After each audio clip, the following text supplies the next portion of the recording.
Hey, and we're live. What's up, everybody? Welcome to Pop Culture Philosophers. I am here with a fantastic panel of guests to talk about our favorite comic books of February 2022. It's the monthly comic book review panel live show. And with me, I got Nick Comic Culture. What's up, buddy? What's going on, dude? So happy to be here. Thanks for bringing me on again. Can't wait to get into these books. Yeah, I'm very excited. I'm also very excited. It's making his debut on the monthly comic book review panel live show, whatever the hell this is called, is Bearded Comic Bro. What's up? Thanks for having me. I feel like I have to fill in for Bueller, so I'm just gonna bash Marvel and we'll be good. So I'm not buying it. Just not buying it. The paper sucks. Speaking of low quality paper, it's Jim from Jim Collectibles. What's up, buddy? How you doing? What's going on, Robbie? What's going on, panel? What's up to the chat? How you guys doing? Doing good. And of course, we got Verno from the Cerebros. What is up, everybody? It's like my favorite show to do, so I'm stoked to do it. Yeah, it's one of my favorite shows to do too. And this month we get to be Bob and Bueller free because obviously they have a lot of life changes going on. And by the way, shout out to that Bueller bus. That Bueller bus looks awesome. For real. And the video, if that's shot out of outside of Bueller's actual house, sorry, Bob. Sorry, Bob. Anyway, also making his debut here on the monthly panel is Joe Corallo, writer, editor extraordinaire. What's up, my friend? Not much. Just here to talk about comics that came out in February, I guess. Right? Yeah. It's February we're doing? It's February. February 2022. Just wrapped up. We just had the last this was a quick one. You know, this was like a quick month of comics. I think it was an okay month for comics, but I know we all got some good ones selected out there. Everybody out there in the chat, thank you for joining us. Station, pop, pop, boom, all that jazz and more. So we'll start with Nick. Nick, what's the first book you want to highlight tonight? I'm gonna go ahead and get this one out of the way based on some chatter backstage. But we're gonna go ahead and talk about Supergirl, issue number 8. Tom King. We have Evely on the art, and we have Lopes on the coloring on this. It came out just recently this past week, so I don't want to get perhaps too spoilery on what this issue was about. But I thought the overall run was pretty interesting. I mean, they took a character that's essentially, really hasn't been around recently in any kind of capacity, and really kind of explored her background. But they did it in a way that I really kind of appreciated, because they did it from a perspective of somebody else kind of being inside of her presence, being in her presence on her own revenge mission against the murderer of her father. And so they kind of bring Kara along the way. They dive into her backstory. They make her compelling. They make her really they make you feel for her in a way that I never thought I would on a character like this. And I don't know, I think they did a lot of good development. The ending, there was some parts of the ending I didn't really dig, but I kind of chose to ignore those little tiny parts. And then I just kind of, viewing the whole series as an overall series, I thought it was great. I mean, the art was unbelievable. I absolutely love that creative team on art. Insane. Yeah. But I like the writing and the perspective and the way that they told the story too. I like the whole package. The 8-issue run was solid in my opinion, and it was one of my favorite reads for sure. Yeah. Hell yeah. All right. What about you? I know you're a big fan of it, Verno. So what about you, buddy? I dug the finish. I kind of agree with Nick. To be honest with you, I'm a little bit confused a little bit by the end, but that kind of is par for the course for Tom King. But overall, I loved it, dude. I thought the art was hot fire, like Nick said. As I've also said, I wasn't super familiar with Supergirl. So for me, kind of going into it, I appreciated the little origin story that they put into it. And the whole run for me was great. I'm curious of what the naysayers have to say. But I enjoyed the hell out of it. Each issue of it, I thought was really, really, really well. Verno, before anyone jumps in, I feel like I haven't heard anybody say anything bad about this run. Joe doesn't like it. It's out there. We used to do this show together called the Top 10 Comic Books of the Week, and I used to always kind of have, I don't know, man. I'm up and down on this book. I'm up and down on it because I kind of liked it in the beginning. I feel like now that it's all said and done, I like the premise. It's True Grit with Supergirl in space. That's what it is. Sure. I like the premise. I love the artwork. Yeah. I was like, how is Tom King? I was like, okay, when it first got announced, I was like, I'm excited. Tom King's doing an 8-issue series. So we can't possibly stretch this shit out too far. It was a little wordy. I was surprised Yeah, how much I liked it for having so much narration, but it was interesting and the art was great. And like Verno, I haven't read a lot of Supergirl, but they definitely depicted her way more badass than I would have imagined, you know. And I really liked how tough they made her. and how powerful as well. But it was wordy, but I couldn't believe after every issue, I was like, damn, I still fucking like this shit. Yeah. It never felt stretched out to me because they were one and done stories. Like it's got like a Mandalorian vibe where they're going from planet to planet. Right, they get a new right, problem. They solve but with the this problem. overarching kind of thing at the same time, right. I can dig it. Greg, did you read that one? Kind of. I forgot to keep picking it up.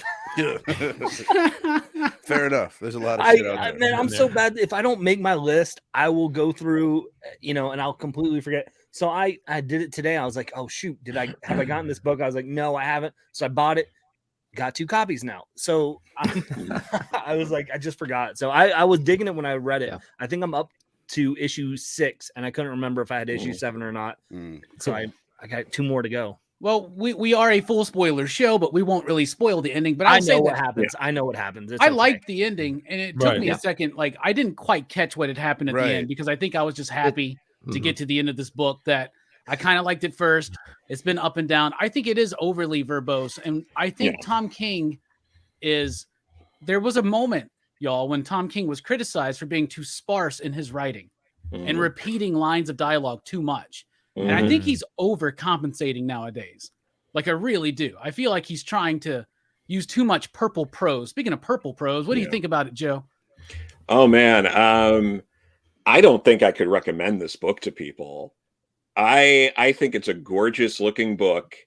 There's an interesting story there with it being True Grit in space, but Supergirl weighs it down. I think he completely mishandled Supergirl. I love Supergirl as a character. I've read a ton of comics with Supergirl. I love the Silver Age stuff where it's she's Carol Lee Danvers, and she wears the wig, and she has a robot duplicate in a tree, like all that stuff. Like that sounds really complex. I love that stuff. Where she's just like digging through mountains, or Superman's digging through mountains and finds kryptonite, and she's got to go get him out of that mountain, like all that goofy stuff. But even like the Paul Kupperberg stuff in the 80s, right before Crisis, there's a lot of really interesting things you can do with Supergirl. This was, I felt like someone who didn't care at all about Supergirl and just wanted to use a character that wasn't like, they were like, oh, who's available? Supergirl. Right. It could have been anybody. Like I would have. Yep. There are characters who are used less, that like way less, that are really more like blank slates. Like, give us like Prince Gavin or something like that. It could have been a Prince Gavin comic. Do his iteration as Starman. He was like the 5th Starman or whatever. Like, do that. Like, there's barely anything about him out there, and you could do whatever you want, and it works. And I think something like that would have been more interesting. Even the McHale Starman. There are other characters you could have done that would have done this, but it was like it was also a weird choice, because it's like, okay, you want to get people to pick up Supergirl again, but it's like you're going up against a CW show that's popular enough that's gone like 7 seasons. So you go and you're like, oh, people who are watching the CW show, I'm going to go, oh, there's a Supergirl comic. Let me check this out. Wow. Nothing like it. Nothing like it. Like that's where it's difficult. I really wish this was like an Image comic that they plucked Supergirl out of, and we just got this like revenge story over the 8 issues, because it's gorgeous. Yeah, the artwork is I love it, but I think the Supergirl stuff weighs it down. The one thing I think that Tom got with Supergirl was the idea, and other writers have done this very well, right? And it's the idea that a lot of people forget that she grew up in Krypton. Right. Like, she lost more than Superman. So there is one issue where I like that. But she didn't really grow up on Krypton. She grew up on a colony of Krypton. Yeah, that's which floating. Is why she didn't die. So like, I like that storytelling. I loved it. Yeah, but I mean, it did. So yeah, that's pre-Crisis, Joe. That's pre-Crisis. Where are we at now? But we're in the linearverse. Nothing matters and everything matters. So come on. I would argue that I think your enjoyment of this issue or this whole run really depends on your familiarity with the character in general. So I think if for newer readers who don't have the knowledge of all the other past events and everything else in this character and all this stuff, they might come into this and just kind of accept it at face value and actually kind of dig it. And then the art, of course, really kind of helps pull that whole thing along. You're absolutely right. You can plug Supergirl out and put whatever character you want in there. You can change publishers, and this would still be a great run. Oh, yeah. It probably sells better, as and it would probably sell better. Yeah, exactly. But it's the same thing. That's as a the phrase you're Strange never book. going to Well, hear. that's what You I don't think so? Well, whatever. Like the name that you said, I had never heard of that name. I would have bought it because it was Tom Prince, King. me neither. Yeah. You know what I mean? I don't know. And Tom King, I feel like he has done that. What did he do with Miracle Man? He did even had Mr. Miracle. Vision. He had the Mr. Miracle, Omega Man or whatever, right? Wasn't it? With the, I mean, that's what he does. He literally takes characters that people I haven't read Supergirl back in the past week. With. You know, he's doing with Human Target right now. Christopher Chance. You know, I mean, what there was that bad Fox TV show that they did, but no one was, referencing that. I didn't But even know that's about what Tom King does. He'll take a character that is familiar enough, but I mean, even as a comic book reader, I wasn't reading Adam Strange. I wasn't reading Mr. Miracle really before too much. I wasn't reading Supergirl. And it sounds like, Joe, I missed out on some good stories. You got to see her going head to head with Leslie Lar. She escaped from the bottled city of Kandor, wants her revenge. Like, it's great stuff. Sounds good, actually. It does. The thing that Tom does do that. He's like they allow him. I think because of his success with Omega Men, Vision, and Mr. Miracle, they allow him to take these characters and do what he wants with them. Like right now, he's doing it with Justice League International and Human Target. He did that with Adam Strange in Strange Adventures, which I loved that book until the end, and I was like, "What the hell that did you do?" also felt like it was John Carter from Mars too at the same time. It could have been it could have been John Carter. It's a John Carter story maybe that he had rolling around. But anyway, a lot of people are liking that book. The artwork is fire. That's one thing we can agree on. Hell yeah, Bearded Comic Bro. What's a book you want to highlight as one of the best of the month? Man, I never thought I would say this, but I'm gonna highlight freaking I Am Batman issue number 6. I heard it was good. The John Ridley lashes on the art. This has been one of those series that came out of Future State, and I was kind of iffy on it coming through. I will tell you, if you've been on the fence about it, this is a good jumping off point, I think, issue 6, because what they've done now with the character is they've removed it from Batman from Gotham, and they're transplanting him into New York City. And so you're getting a new storyline, you're getting new characters, you're getting new villains. And I think this is probably one of the smartest things they can do if they want to allow this character to grow into Batman, because they can bring him back into Gotham eventually if they ever want to. But it allows both Batmans to live in the same world, as you're reading Batman or Detective Comics or what. Well, he's not even in Detective right now, but that's neither here nor there. So it allows both the Batmans that you're trying to, establish, operate. And I really enjoyed this issue. I never thought I'd be enjoying a Batman story really outside of Gotham. But for this Batman, I think it works really well because it allows us to, I think we're getting a little bit more of the detective side, because you're going to get more of the serial killer, I think, of like the gruesome serial killers, and not as much of like the, like your Two-Faces, your Penguins, your Riddlers, your Jokers, I don't even want to say cliche, but your token villains that have the gimmicks or something that they have to expand on or change. I think this is where you're going to get a little bit more of that Seven vibe, detective investigating like gruesome murders and trying to really stop stuff. So I'll be interested to see where it goes. But issue 6 was a really good issue, and I think it's a really good jumping on point for people that have kind of like, I don't know about I Am Batman. Yeah, I wasn't quite digging it. I jumped off of it. The art got inconsistent. It would be dynamic and really cool for an issue, then it would fall off. And I just feel like it just wasn't gripping me. And they weren't selling me on the character like they did in the very first couple of issues of Next Batman from the Future State stuff. When Nick Darrington actually did the artwork, like I was sold on that. Nick Darrington and was it Bon Villain, I think, on the coloring, like there you go. Like that's brilliant. That's perfect. But they can't keep Darrington on a monthly, it seems. So he's probably working on something for the future. Anyway, I dropped out, but I heard that was a really good spot. And you're right. I think that's a really good thing to do with that character, is give him his own city, his own type of Batman stories. I would love to read a Batman book that was focused on Batman in a city dealing with like 90s psychological thriller plots, you know, like Seven and Silence of the Lambs and things like that. Like that Exorcist sounds 3, maybe. Yeah, maybe like I love Exorcist 3. Yeah, Best psychological thriller of the 90s, I've heard. It's the best psychological thriller of the 90s. I don't care what anybody says. I'll die on that hill, man, just to spite Fable. Anybody else reading this one?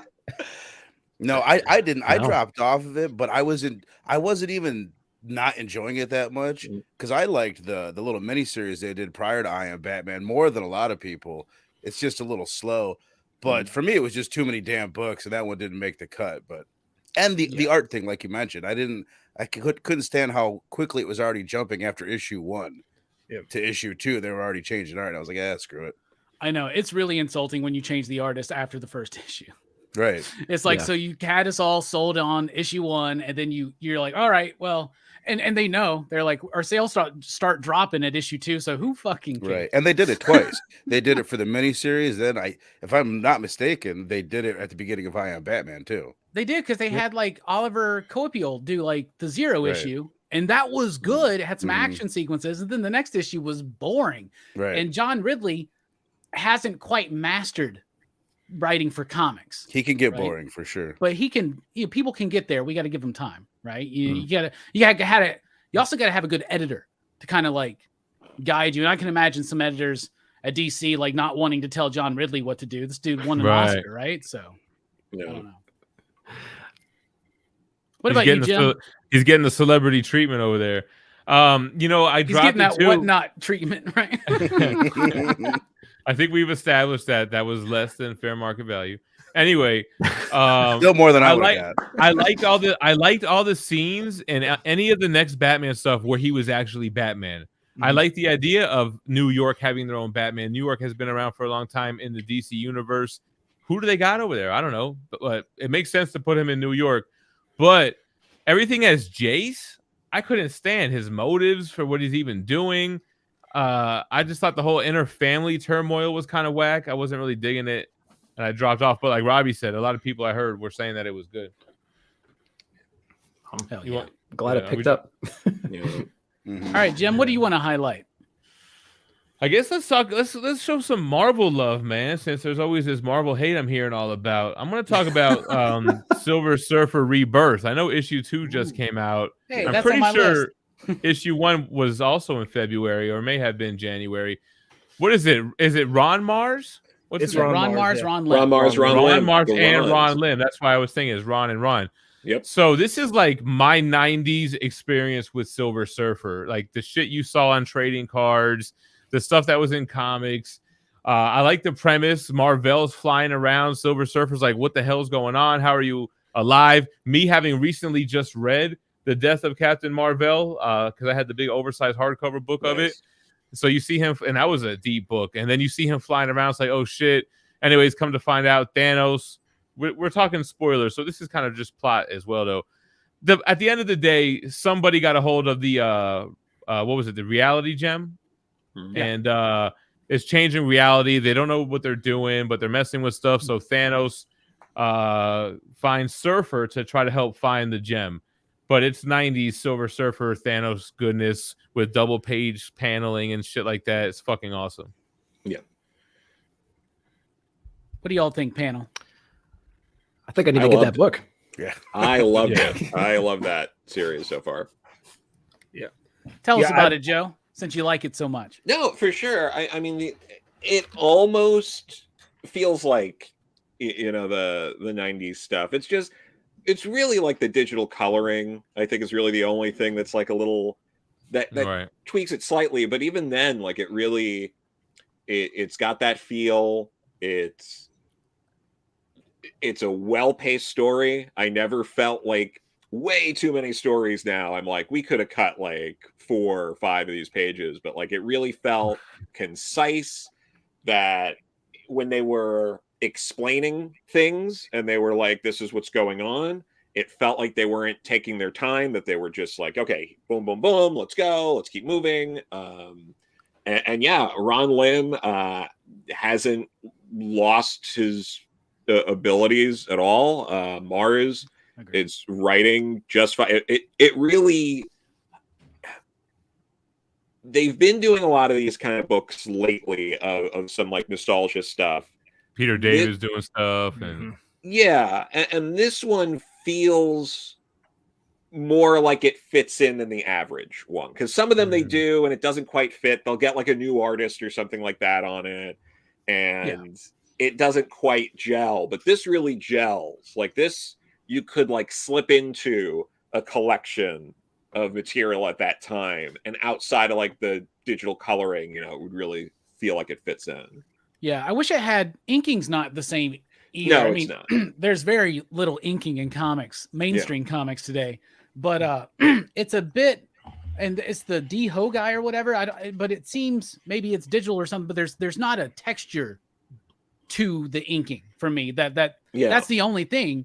But the book is great. It's a throwback. And I had a comment. They were like, "Is it sad that the only books you like from Marvel the most were like, you know, throwback nostalgia bait type things?" And I'm like, I get it, but what I want to support about these books is the idea that some of these creators, because this was a conversation I had at the shop today. Somebody asked me, what about all these artists and stuff from the 90s? Like, where are they at? Like, what are they doing? And I was like, to be honest, a lot of people think, you know, a lot of the editors probably nowadays think it's old school, old fashioned. They don't, you know, like I think Perch Joe recently or something did a video talking about somebody saying John Byrne was like old school art. Nobody would like that anymore. Are y'all kidding me? And Walt Simonson was on Cartoonist Kayfabe, said the same thing, that he gets a lot of that. I mean, Ron Frenz is doing covers for Black Box Comics.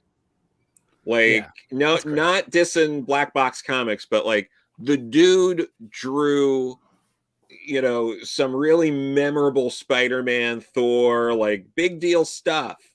And I mean, some of those pages are up on auction right now, and it'd be really nice if he was getting some of that money. But you know, now it's like, okay, well, you got your occasional cover at like Black Box Comics. It's messed up. Yeah. It's cool to see these kind of creators get to come back. I like it that they had Lim come back for this too. Of course, Lim's been doing a lot of cover work for them. Like Lim's good with someone. He's got an end somewhere at Marvel right now. He's getting a lot of work, but a lot of these old school creators could come back. Like, I'm really pumped for that Peter David new Fantastic Four book, but how fucking cool would it be if Art Adams was doing the artwork? You know what I'm saying? Like, you just give him 4 years to do it. Who gives a shit? Like, it's going to be worth it. And Art Adams is available. They just don't hire him. It's very weird. Like, but no, even with Ron though, it's like with Ron Lim, it's like that's great that they're giving him this Silver Surfer Rebirth, but it's like you could also, you know, be like, oh, why don't you become the new artist on like, I don't know, Thor or something like that? And it's like, nah, like if we do a nostalgia thing, we'll get you, but otherwise, leave us alone. And that kind of stuff I think's messed up. Yeah, absolutely. Anybody else reading this one? Negative. No, I haven't gotten to issue 2 yet from this week that dropped, but I read issue 1, and it's everything you guys talked about, that it brings you back. And I mean, I think that's what I love about it is as an adult now reading a comic that takes me back to a place that made me fall in love with comics and reading things. And it's not in a bad nostalgia way. It's like, it still is good. Like, you know, there were some really talented creators in the 90s. Like, I know like people want to like dog on 90s comics and say like, oh, it reminds us of that. It's bad.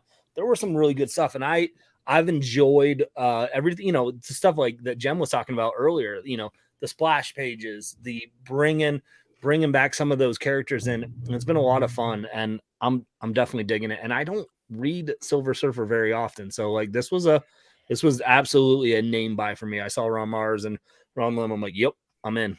I'm telling you, issue 2 is way better than issue 1. And issue 1 is good, but 2 is the Thanos issue. So that one, trust me, is dope.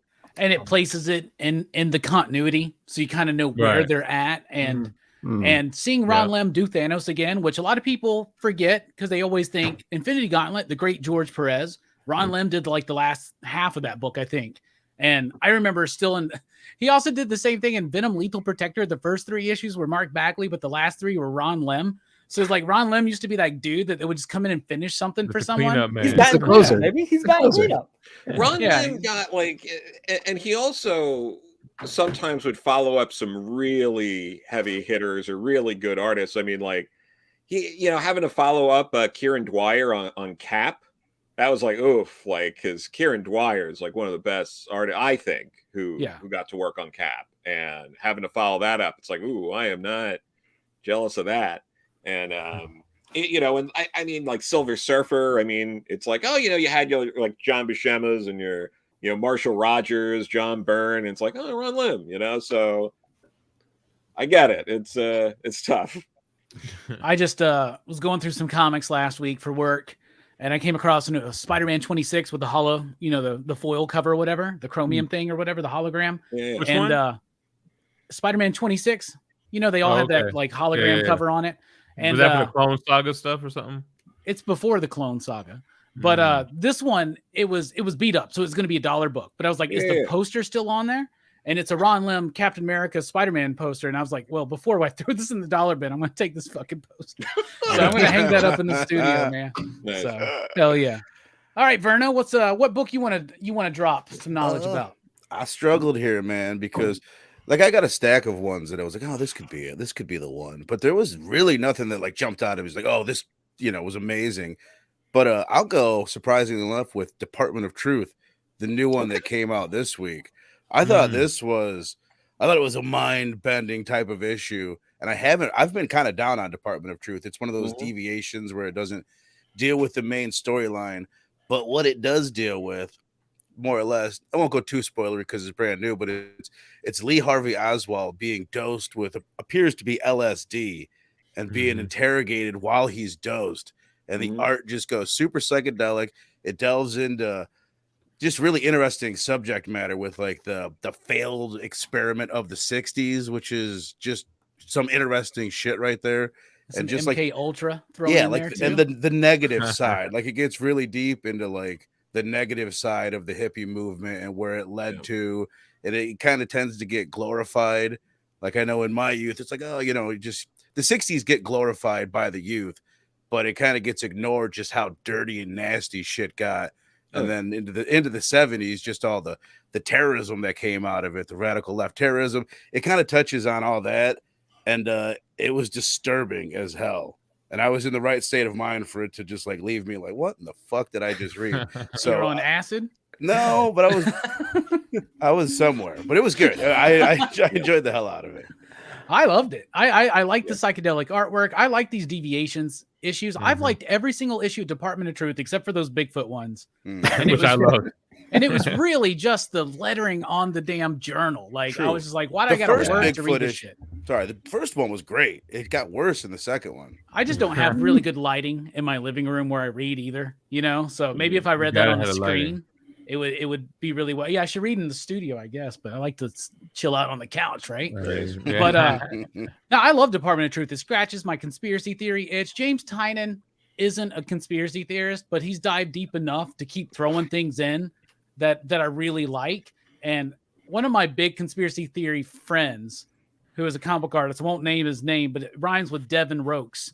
But he hated the first few issues because he thought it was that it was painting conspiracy theorists as crackpots, as like losers, and all that kind of shit. And I'm like, but it's more about like the reality and belief. And I'm all into that shit, right? But dude, I love this issue. So yeah, she's dosing him, and it's the Babylon chick dosing him with LSD while he's away. He finds out that he's a figment, right?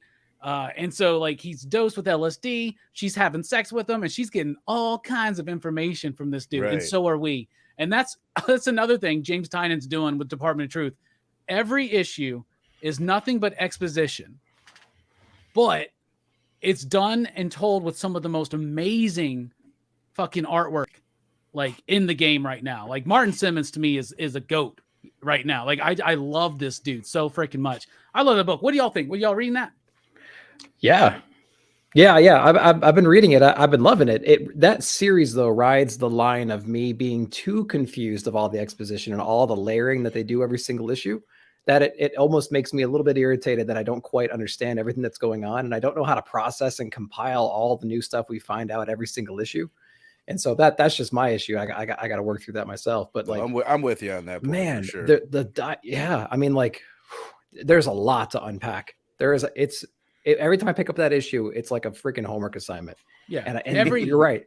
every issue an info dump, bro. Yeah. It is, right? and the art really pushes it through. Like you mentioned, that like Mothman issue I had some issues with, but like the art was great. I love that whole like the sweeping thing. I mean, every issue was beautifully drawn and everything, but like I don't know what to do with all the narration, all that dialogue, all that information. I just don't know how to compile it and put that puzzle together and make me have the aha moment that I think James Tynion wants us to have. Yeah. Reading that book, I'm like, damn, dude, it's thick, it's dense. I don't know what to do with it. I'm curious as to how it will read when it's said and done, as like if you're sitting down reading it as a series of graphic novels. I'm very curious, especially with the way that they're collecting the deviations separately. Right. Yep. Mhm. Yeah, good point. Which I don't like. Yeah. I like this issue. I like that it was a comic book and not one of the journal issues, because I'm so over that. Me too. It's just nice. I'm like, oh, thank God this one's a comic book. so that was nice. But yeah, overall, I really like the art. It's like there were a few moments where I was kind of like, all right, you're getting a little too pretentious now, like rein it in a little bit here. Yeah. But but overall, I really enjoyed this issue. This was one of the on the higher end of issue, on the higher half, on the top half of issues of Department of Truth for me. But yeah, it's fine. A little too pretentious, but it's fine. Definitely. I could agree with that 100%. Yeah. You reading it, Bearded? I'm not. I dropped off. I was one of those that dropped off. What the first issue after the first kind of deviation they did from the storyline, where they changed up the artwork for 2 issues. I couldn't get into it. I needed some stuff that Verno was, to get into it, but it just is not for me. What state you live in, Greg? Ohio. Oh, y'all. Okay. I'm in Alabama, so y'all get it before me. At least you live in a swing state. At least you can pretend your vote matters. Anyway, we're not getting into that right now. Do you still reading Department of Truth, Jim? Yeah, I'm reading, man. Department of Truth has something for everyone, right? So you have all these kind of like genre-specific issues, whether it's UFOs or Sasquatches, and this was the acid issue for me. I didn't look too much more into it. This was the acid issue, but it also has that main storyline within Department of Truth, and that's why I kind of stay along. And some of these little side issues I like more than others. So, I mean, it's a fun, unique book. I mean, when it's out and I'm reading it with all my other stuff, it always is like its own thing to me. Nothing really is kind of like it. So, right. Yeah. 100%. That's true. Didn't love this issue, but I'm still digging the series, I guess. It would be nice, though, if like when these deviations are over, if they take the next arc with Simmons to actually kind of move some shit forward. Like a lot of explaining's been done. You've dived into a lot of stuff. Looks like they're going back into moon landing territory. So, but I like how they're getting into the whole, like, when this thing is conjured up, does it have like sentience? Does it make its own decisions, and like delving into like how real reality is? I don't know. It's kind of crazy, man. But I'll tell you what, there's a moment. So when they were like in the thick of the beginnings of, I think it was Dark Knight's Metal. I don't think it was Death Metal. I think it was just Metal. Whichever one had Grant Morrison do like co-writing on one of the one-shots. Like Tynion, Williamson, and Snyder got to have a conversation with Morrison about the DC universe and what Grant thought the DC universe was, right?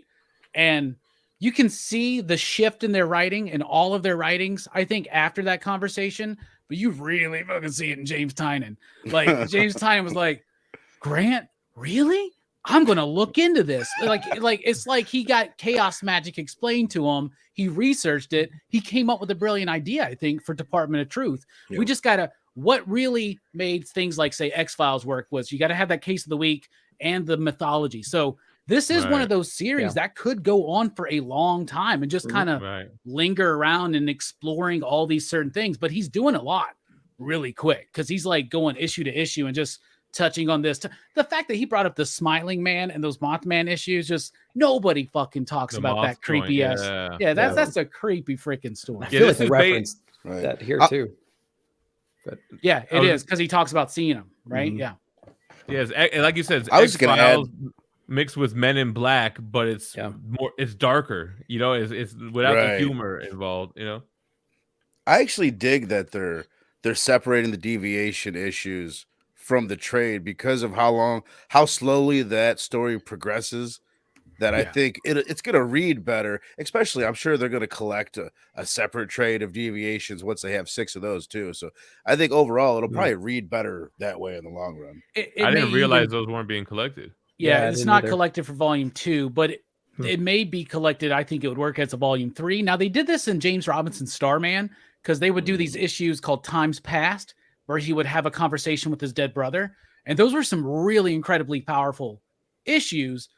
And they collected them separately on their own. But the problem to me, as they say, if you're reading it through a graphic series of graphic novels, is some information gets let loose in those issues. That's important, I think, to an understanding of where, because there has to be things that we as the audience sometimes know that the main character doesn't, you know? And so like, I wish they would have kept it, but at the same time, they want these books to look, you know, solid when you're flipping through it at the bookstore or the comic shop or something. They want it to look like it's consistent with its art. So I really like the book. I think it's fantastic. Joe, what would you say is one of your favorite comic books of the month?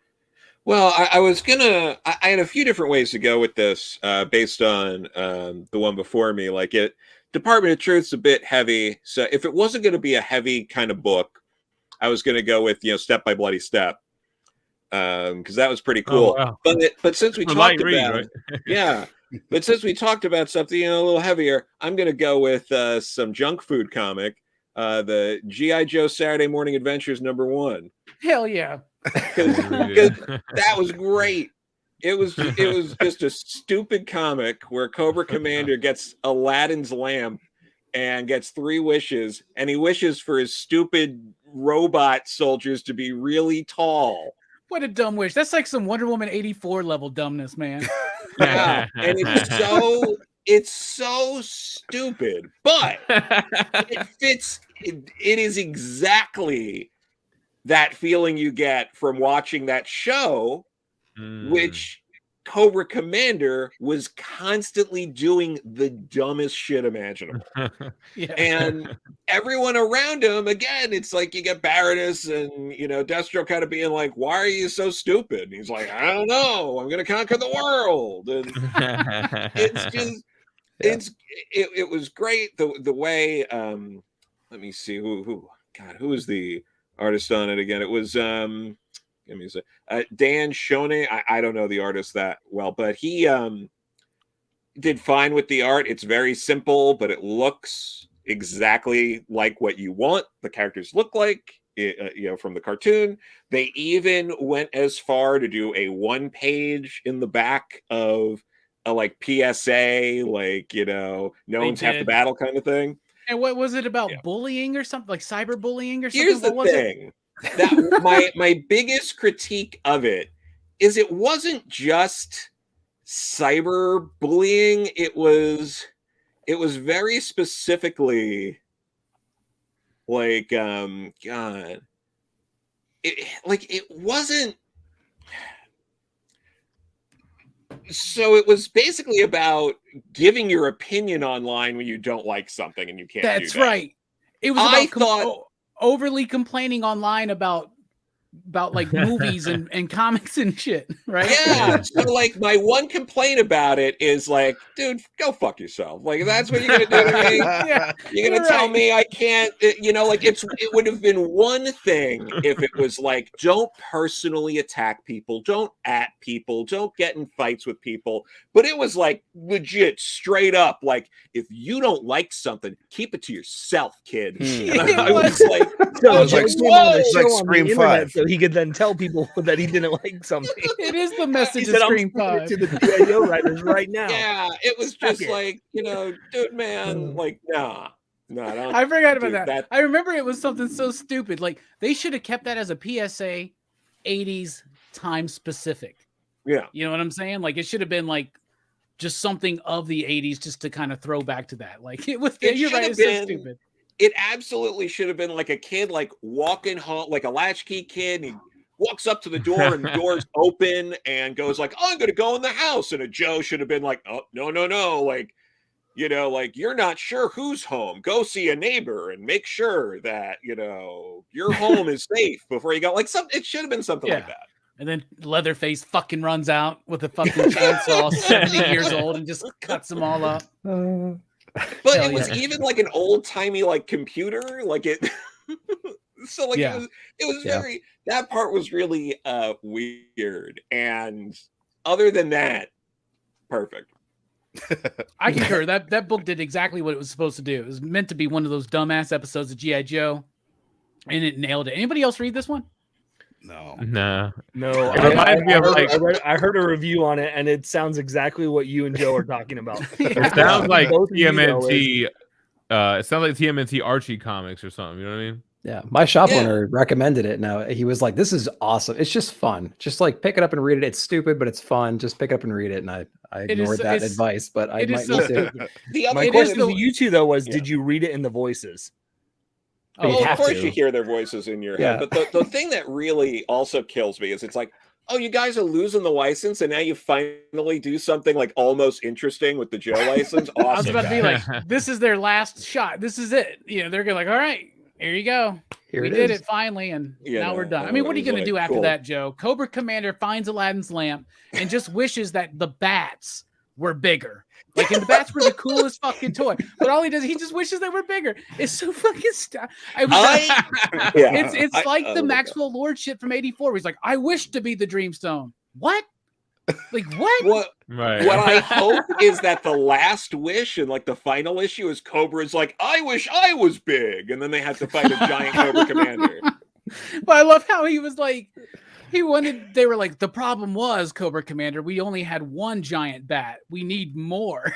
Right? So he like builds more or some shit. Yeah, they're like, let's up it to 5. Like, yeah. And then the genie's like, would you like to wish for more? He goes, no, don't fool me into giving you my second wish already.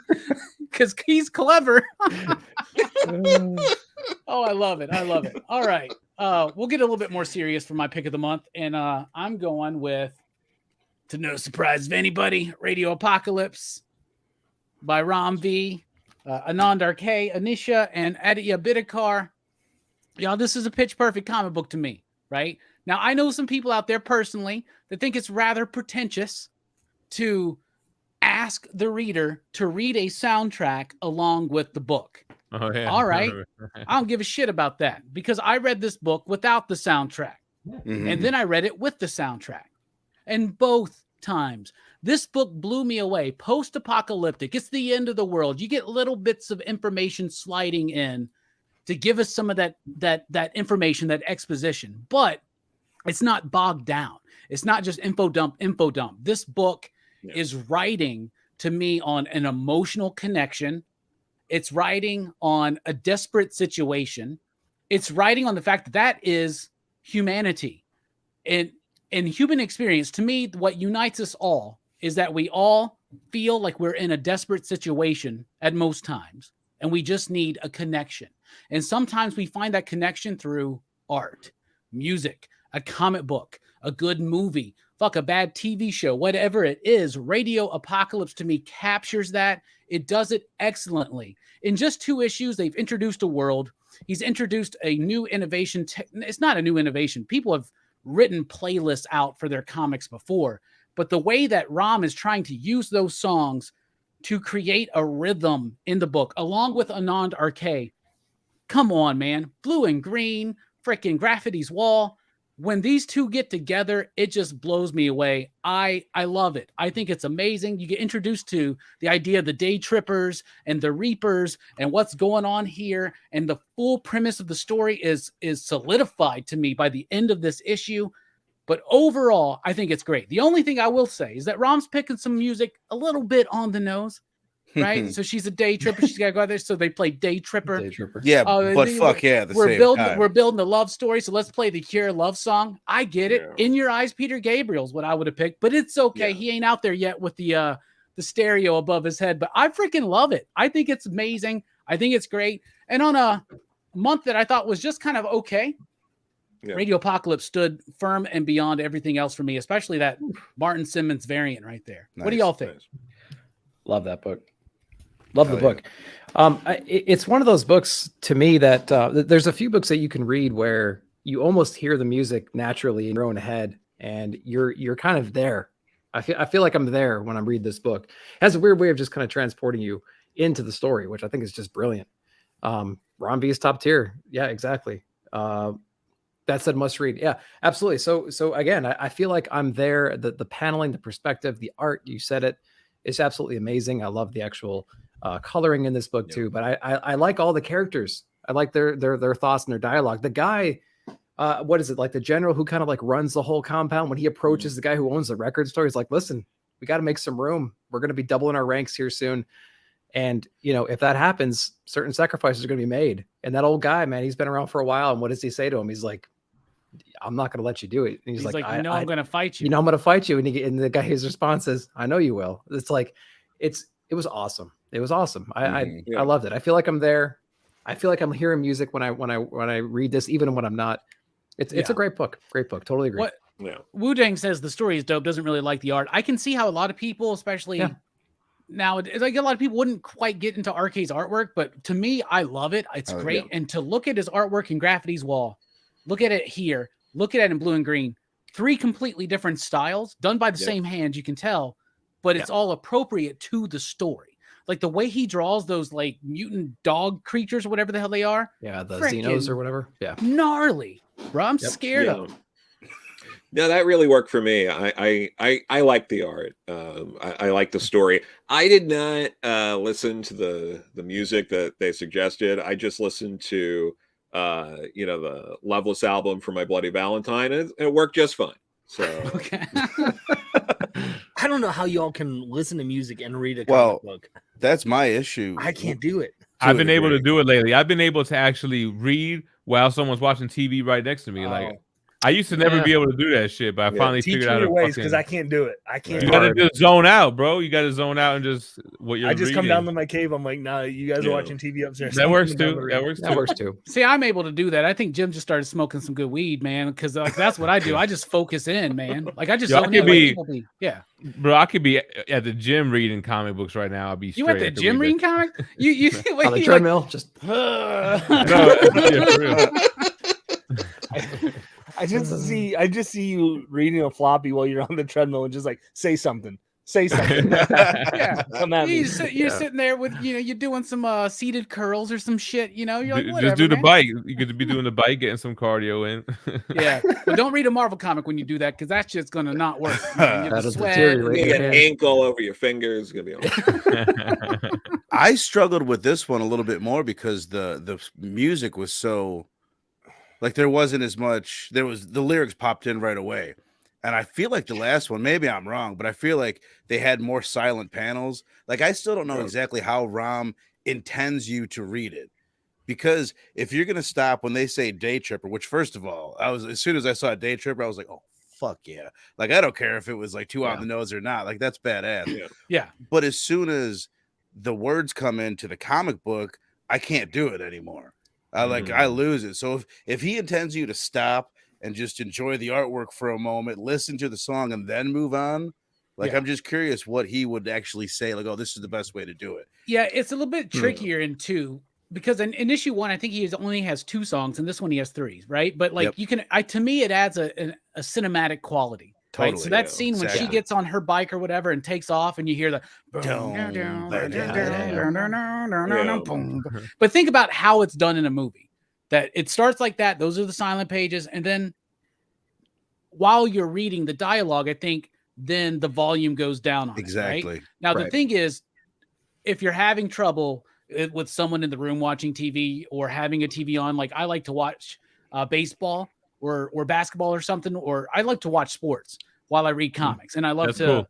You can check the score after an issue or something. Exactly. I just can't have the volume too loud. That's the thing is I got to have it low enough. But that's something that you could just periodically check on. You know what I'm saying? Exactly. Yeah, that's the only thing I can do. I can have TV on in the background with it being sports, but the volume has to be off. and I can just glance up if I need to. Like that's it. I used to read at the strip club while I was DJing all day, and I have no idea how I did that. Looking back, on it. Yeah, there's all kinds of distractions there. I don't know how you did it either. I feel like sometimes though it's easier. Like if you're going to listen to music, if it's like instrumental, like totally It's a good way to start. Like I'd highly recommend anything from like Godspeed You Black Emperor or something like that. Like it's wonderful to read too. You know, I guess there's like classical music and shit too. But yeah, I recommend listening to Goblin soundtracks, especially when you're reading like Ice Cream Man or. I tried that, man. Queen Goblin. I took your advice and I was listening to more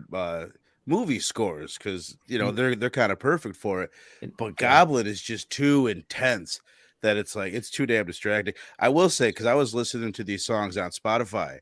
And then it gets to the Neil Young song. I'm like, fuck, is he still on Spotify? I was like, this might be an issue. Did he get butthurt and leave? No, he was. I wonder if Ron was like, he'll be back he'll be back as soon as the spike in sales he got from you know, getting up on all that and drop. So don't worry about it. He'll be back. Blackstone's gonna call him up and be like, we got to put it back on Spotify. I'll tell you what though, it is easier to listen to like rock rather than rap. When rap is on, it's more of a talking at you. You know what I'm saying? So sometimes your mind starts hearing that instead of what you're reading. Now I didn't read this book, but I will say I was gonna make a video about this, about a pet peeve of mine in comics. And we have a couple of readers on the panel that are longtime readers. And I know you've experienced this for a long time because I see it in Omnibus and everything, is when they have dialogue that's quoting lyrics to a song. 99.9% of the time, I don't know what the song is or have any idea what this melody is supposed to be. I was just too lazy to source all the examples, but it's like once a week, one book out of the poll has some type of music quoting that I'm always like, I don't know how to read this. Big Stephen King thing. He's always doing quoting songs, but they're really popular songs. Half of those are Beatles songs. Yeah, it's just there's something with I feel like a lot of writers that there's this level of, you know, sort of pretension to it. Like, oh, look at this, my music taste. Aren't I interesting? That it comes off as, and like, you know, it's like I've had that instinct before too, and it's like it's like you got to reel it in a little bit. You can't. It's don't fall too into that. I think because that's with any hobby though. I think that's with comic books. I mean, I get, you know, you get hop on a panel with people sometimes and be like, oh snap, like, you know, it's the same type of thing. Like, oh, you only read Marvel or DC, you know. So I think it can be the same type of thing. Yeah, or you talk about like Silver Age Supergirl stuff to like get cred. Like, who cares? Exactly. How weird is that? How weird would that be? But I like how I don't feel like Rom's trying to be pretentious with his music picks because he's picking obvious ones, right? And I think that's something too. Yeah, and like, Rom we trust. He's not doing that for. No, but my example is different than the Rom V example. Mine's just when people just quote random songs. Yeah. The first time I read this, I read it without the music. And as soon as you see Day Trippers playing, I know Day Tripper. Right. That's in my head, bro. Yeah. So I know the rhythm. Dun, dun, dun, dun, dun. That's the rhythm I'm reading those panels at. And it makes me linger on those silent panels a little bit more to fill in the beat. Right. And when we had Rom on the channel last year, he mentioned what I really want to do is figure out the right way to control the rhythm of the reading. Right. And Rom's an artist, so I'm sure he may work with thumbnails and stuff. I think I get to have a chat with him in a couple weeks.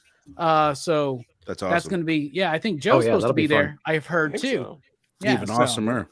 Yeah, so it's gonna be fun. And some other people maybe involved in that are really, really fun. Manny's Station. By the way, that's Manny's idea. Anyway, what was I saying? Love Song. I know that one. I know Hey Hey My My. I love that fucking song, right? So like that's the one that worked the best for me. It breaks it up when you're sitting there trying to find it on fucking Spotify, and you're Neil Young's on Spotify. I gotta go to YouTube. That's what I did. I'm listening to ads in the middle of the song. Yeah, because, well, Hey Hey My isn't on Spotify. A bunch of his shit is, but that isn't. So I end up listening. Hey, the Oasis version is, bruh. So you can check that one out. There you go. Oh, there you go. But what I'm really excited for is going to be to read the graphic novel with a playlist that I make, and just put the playlist on and read. Right, because I did that with True Lives of the Fabulous Killjoys, which is the Gerard Way book that he did with Colleen or Becky Becky Cloonan, Cloonan, yeah. And it was to go along with the Danger Days album. And to me, that like I finished the album and the music. I mean, I finished the graphic novel and the music was over. So like, I think that Rom's really trying to figure out how to make this work for pacing and time. I don't know. Maybe I'm giving him way too much credit because his hair is just fucking majestic. Anyway, time for the next round of our favorite books of the month. We've actually talked about DC. We've talked about Marvel, and we've talked about Vault, a little bit of Image. Step by Bloody Step was really good. I really liked that book. I thought it was good. Yeah. Let's see what happens on this next round. Nick, what you got for us, bro? I'm going to take a book that was one of my top 5 from last year, and it's just kind of rolling into this year as being just another great series. And I don't really hear a lot of people talking about it, but it's actually Berserker, issue number 7, that foil cover here, and I'll kind of explain why I love it so much. It's basically, you know, we've seen like a Wolverine type character before. We've seen him kind of live multiple lives, trying to like, you know, he's battle hardened. He's been there. He's kind of done that. But this character is like 15,000 years old. And what I like about this run, in particular, is they kind of lean heavy into the fact that he's kind of responsible for, and especially in this issue, they explain a little bit more. I won't go into too much detail, but they explain in this issue that he's really kind of like the genesis of a lot of like technological advancements that spread around the world. So, I mean, like if you're someone who's been around for tens of thousands of years and you've been across the whole world, you've been interacting with all different types of civilizations, you're going to pick up things from all these different people. You're going to share that knowledge with other folks. And that's what I really love about this book. Yes, it's like a mindless, it could be seen as like a mindless, like killing machine kind of going out and just kind of slaughtering everybody. But like they've leaned heavy into the fact that he's just kind of been around carrying that knowledge. He's kind of like that vessel that goes around and kind of continues the just like all the knowledge of all the different civilizations all over the place. And they're kind of leaning more into this issue about how people are kind of trying to tap into that energy a little bit, trying to replicate it, trying to reproduce it, trying to like get his power and understand what it is. And I like his conception too. It started off in a pretty cool space. It was tribes like attacking other tribes, desperate situations, reaching out to whatever your god was at the time, you know, whatever god was around back then. Something happened. It conceived this person. This person comes across and just slaughters everything. He's kind of like the end all be all. And of course, humans nowadays, we're going to be jealous of that power. We're going to try to replicate it. We're going to try to contain it, control it. And I love it. I love every issue that kind of goes back in time and kind of develops this character. A couple issues ago, when it was him and some other guy, and they were trying to like escape they're like in the jungle and they're trying to escape the enemies. Like Vietnam or something. Right. And the wolves came up to him and he was shirtless and he stared down the wolves. He knew how to handle it. The wolves put their head down and they walked away. And they were like, what's going on? They go, they remember me. It's in their DNA. Right. It's that kind of stuff, you know, it's those kind of moments where it's like, it's in their freaking DNA to stay away from that guy because he's been around for so long. Little moments like that are really, really impactful for me. And it's just like a sleeper hit every single time it comes out. 7 issues in. I don't know where it's going to go from here, but it's got me hooked every single issue, and I love it.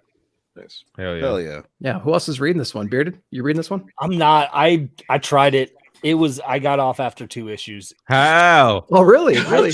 You're crazy, bro. I love how I pour my heart out. And you're like, 2 issues, I'm out. I couldn't do it. I think my goal for the night is to not have Joe laugh at me that way.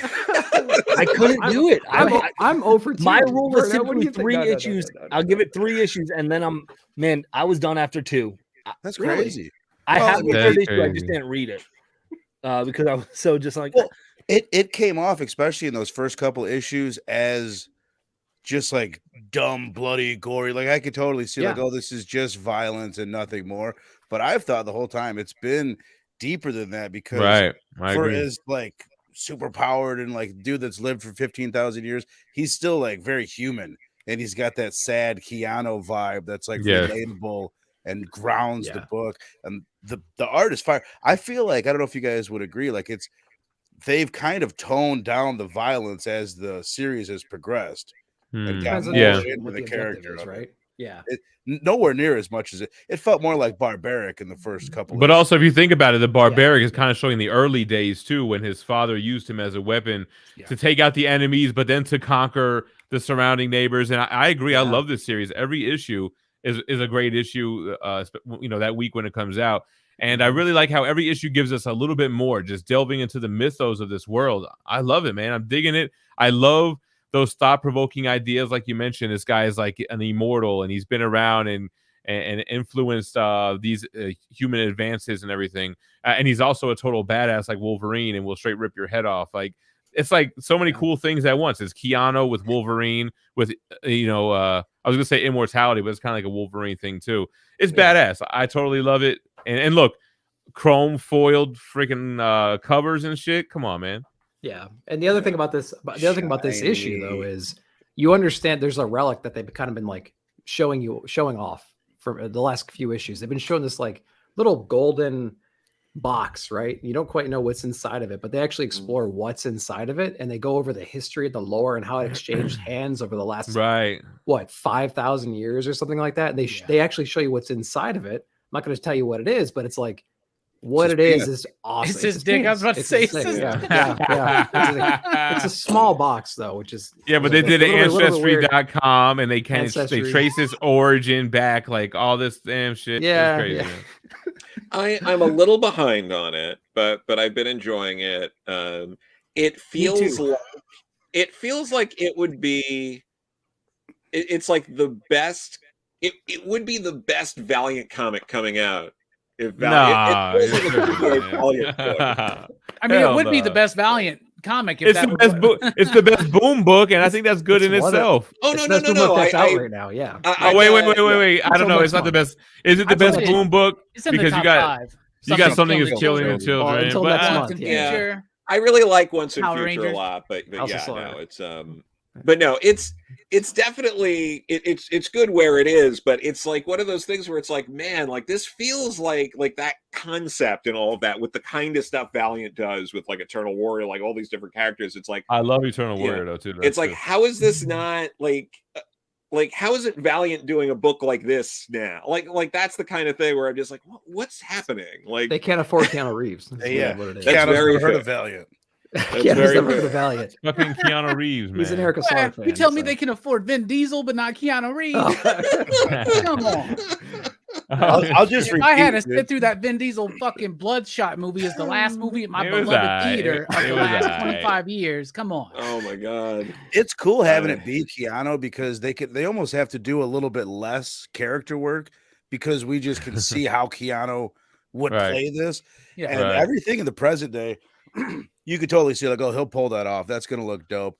But I still contend that Keanu in a loincloth, speaking like a caveman, it could go bad. The show could go south. As long as it's not like Matrix Resurrections, where most of the fight choreography with Keanu is, then I think we'll be all right. Yeah. I don't even read it as Keanu anymore. Like maybe the first couple issues, but I've completely detached myself from him as the character because I think it just stands on its own. I mean, I guess I haven't had the desire to detach it. I don't think I have either. No, I haven't. Yeah, I haven't either. But like, it's I Keanu haven't to me. that. I don't think Keanu wants you to detach it. I don't. No, especially if there's like a show or movie coming. The thing is, much like his penis. When it comes time to make the movie, or the show, and Boom's got what the Netflix first look deal, whatever. Or has it been officially picked up by Netflix or somebody? I think it's by somebody. I think it was picked up before it was even created. I think it was like. I mean, this was created to be picked up. Exactly. Yeah. Like it's Keanu Reeves along with other celebrities are trying to do this right now. John Leguizamo, what's her name from Game of Thrones? Yeah. Mother Madness. Yeah. So Emily like Clark. The comic book is the new pitch. Yes. Right. Yeah, and that's so, what has it. It's been the pitch though, ever since Walking Dead, and that was just a big example. But I hate that. The thing at the time is Walking Dead was the rarity, like that was the gold mine in the rough. Like that was like nobody was expecting that, and so as much as I'm into Something Is Killing the Children and Berserker, I don't think anybody should ever think that those books are going to hit like Walking Dead did because the numbers are like way different. The zombie thing was just so mass appealing, that was so easy. Even right now, there's a new zombie show, the K-zombie show. What do they call it? The K-pop shit? I don't know. I haven't seen on it, Netflix. The fucking we're already dead or we're all dead or something. It's huge. It's dope, Figure though. drawing says for I think- Berserker 3 you digs, but 4 Valiant you digs. I gotta look at these I like exchange the rates. Valiant curve. You know? Valiant you digs. How much is that? Yeah, if it was a Valiant book, it sounds it like would- I need to go back and read this book. I need to go to my. It sounds like I need to go to my beer fridge. I have a can of brew kettle beer. It's called the Utah 9. I'm gonna crack open a Keanu Reeves, a little Point Break Utah 9, and read some more. Yeah. Berserker. Whatever we gotta Put do. that put the sports channel on mute and get it There we fucking go. cracking. Yeah, and play some goddamn Hans Zimmer score from fucking Gladiator or some shit. Yeah, get some Yeah, for Inception real. going. Whatever Yeah. you need. That was one of the ones on my list tonight was Me too. Berserker, Nice. which Yeah, it I was just on my list. recently, Yeah, for the was on my first time, list. I decided, you know what, 2 foil covers, that's too much. I'm just going to get one. I think I regret that decision already. I think never I need have to now. continue to get I gotta all get foil the, I covers. gotta get the other Did one. they have 2? I didn't realize Joe's there was an laughing. option. I don't They care, always Joe. do. It's No, true, man. it's You fine, put it's a fine. bro. I would have bought 80 fucking copies of Beckstar if I could get a foil copy. I appreciate that. Like somebody's got to call Mark and be like, "Y'all, we need to get on this fucking foil train." Chrome foils. There you go. It's great, man. Take my It's $1 $5. more.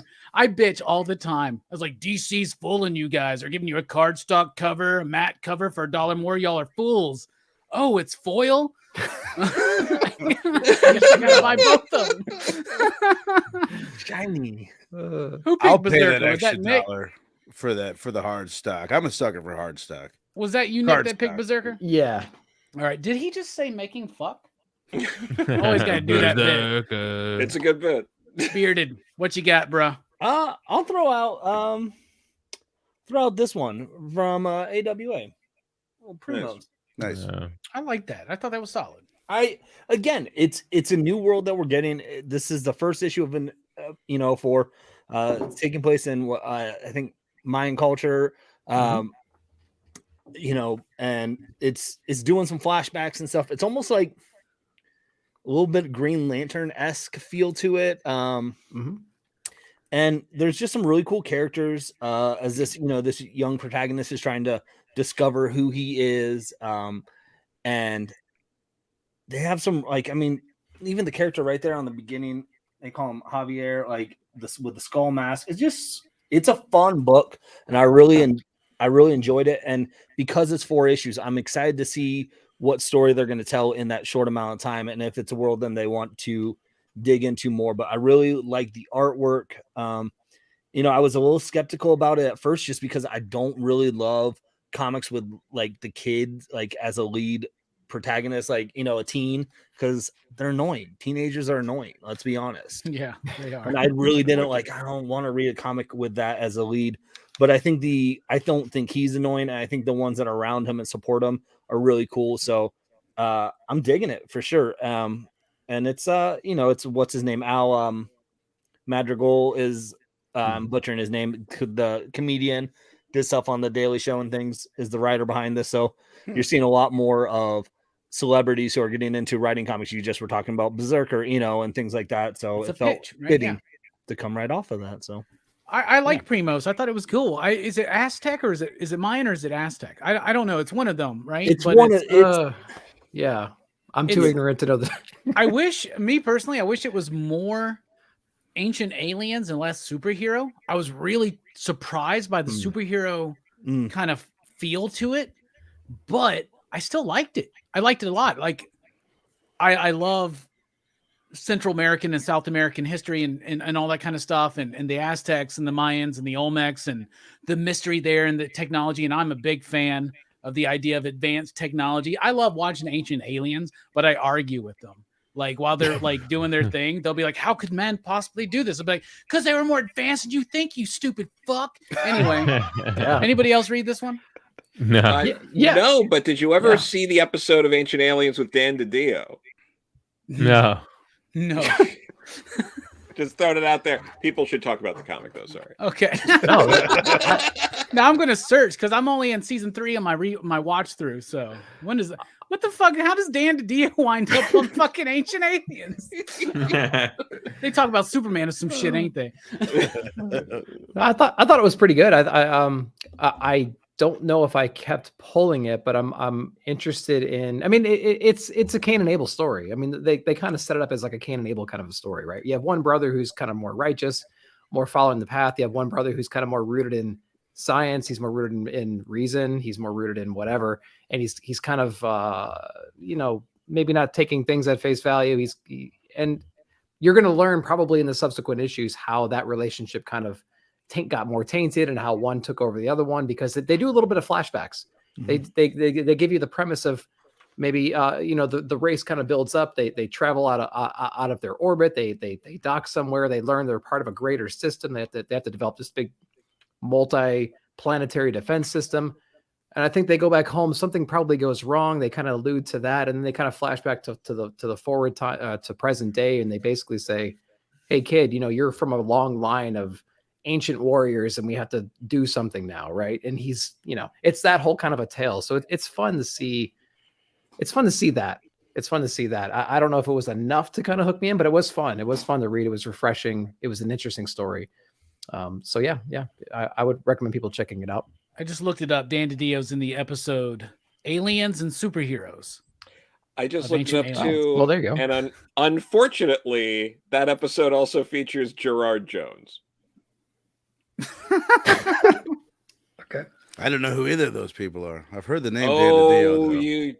Gerard Jones. Is he the guy with the hair? Please tell me he's the guy with the hair. No, he wrote Green Lantern writer, right? Very long time before Ron Mars, and is currently in prison for child pornography. Yeah. Ooh, no bueno. Yeah. I'm glad I don't know him then. That being said, never mind. I'm not going to go forward. There, what's the book he did that was there? He did a book that was good. That's all I'm trying to say. Like Emerald Dawn or Emerald Night, like something like that. He did all the lead up through Hal losing his mind and all that stuff. And then like Kyle, DC didn't like they like stopped publishing like that book or something. I understand that. That's but Aliens and Superheroes with Dan DiDio. So there you go. Dan DiDio was the co-publisher of DC for a long time, editor in chief. And shit, burnout. But Gerard Jones also created that character in Ultra Force, who was a little boy who would turn into a grown man. Well, you're more of an expert on Ultra Force than I am, but that doesn't seem like that works right. No, what we know about him now. It's not great. And if you really Shazam seems so innocent. Yeah, if you still want a chance at getting like reasonably priced George Perez original art, his Ultra Force art is much cheaper than. That's the way to go. Yeah. We got good original art spec advice from Joe Corallo here. There you go. All right, Jim Mint. What's another book you want to talk about? So I went Marvel the first round, right? Mm-hmm. Do I want to go DC or do I want to go with some Image or You do you. I'm trying to think of what I want to go with here. You can go with all the Batman books again. I've got 3 Batman books on my 5 DC Comics list right here. That's about right. Yeah. Should we just talk about all of them just so we can cover all grounds, or what do you think? Yeah, go for it, bro. I mean, let's do it. You can be the official Batman guy on this show if you want. This is Batman. The book is Batman, right? So you got Batman the Night by Chip Zdarsky. Very Batman Begins. I knew you were going there. Got a serious tone. He's, by the way, the new ongoing Batman writer. Which is dope. With that. And I told y'all, Jorge coming back. That's the thing I'm most excited about. Amazing. Yeah, I'm super stoked about both those things. Chip's one of the best writers out there. He doesn't write bad comics, so I don't know if he's a great fit for Batman. Chip's gonna work really well with Jimenez, I think, man. Like for real. I think he's gonna elevate. I think Jorge's gonna elevate Chip stuff. You got a banger writer with an amazing art. It's crazy, man. Yeah. So Batman the Night, it's not very exciting right now, but I am excited for the ongoing series and to see where this goes. I also have Batman Catwoman, which I don't remember when the special was, but I know they had I think issue 10 came out this month. Yeah, I like the series a lot, man. Like Clayman is back on the art finally. Hell yeah, Jim doing the bit. Did we lose Jim? Yeah, I saw. I went out a little bit, right? All right, there you go. It has the music thing, but it's like Christmas carols, so we kind of get those references. I think it's a little bit easier. I love the whole man, the emotion that they pull out of you with this Bruce Wayne that's dead in the future. It's like they do that better in this book than any of the other series. I feel like that's going on, and the daughter that they had and the conflict with Catwoman and the daughter.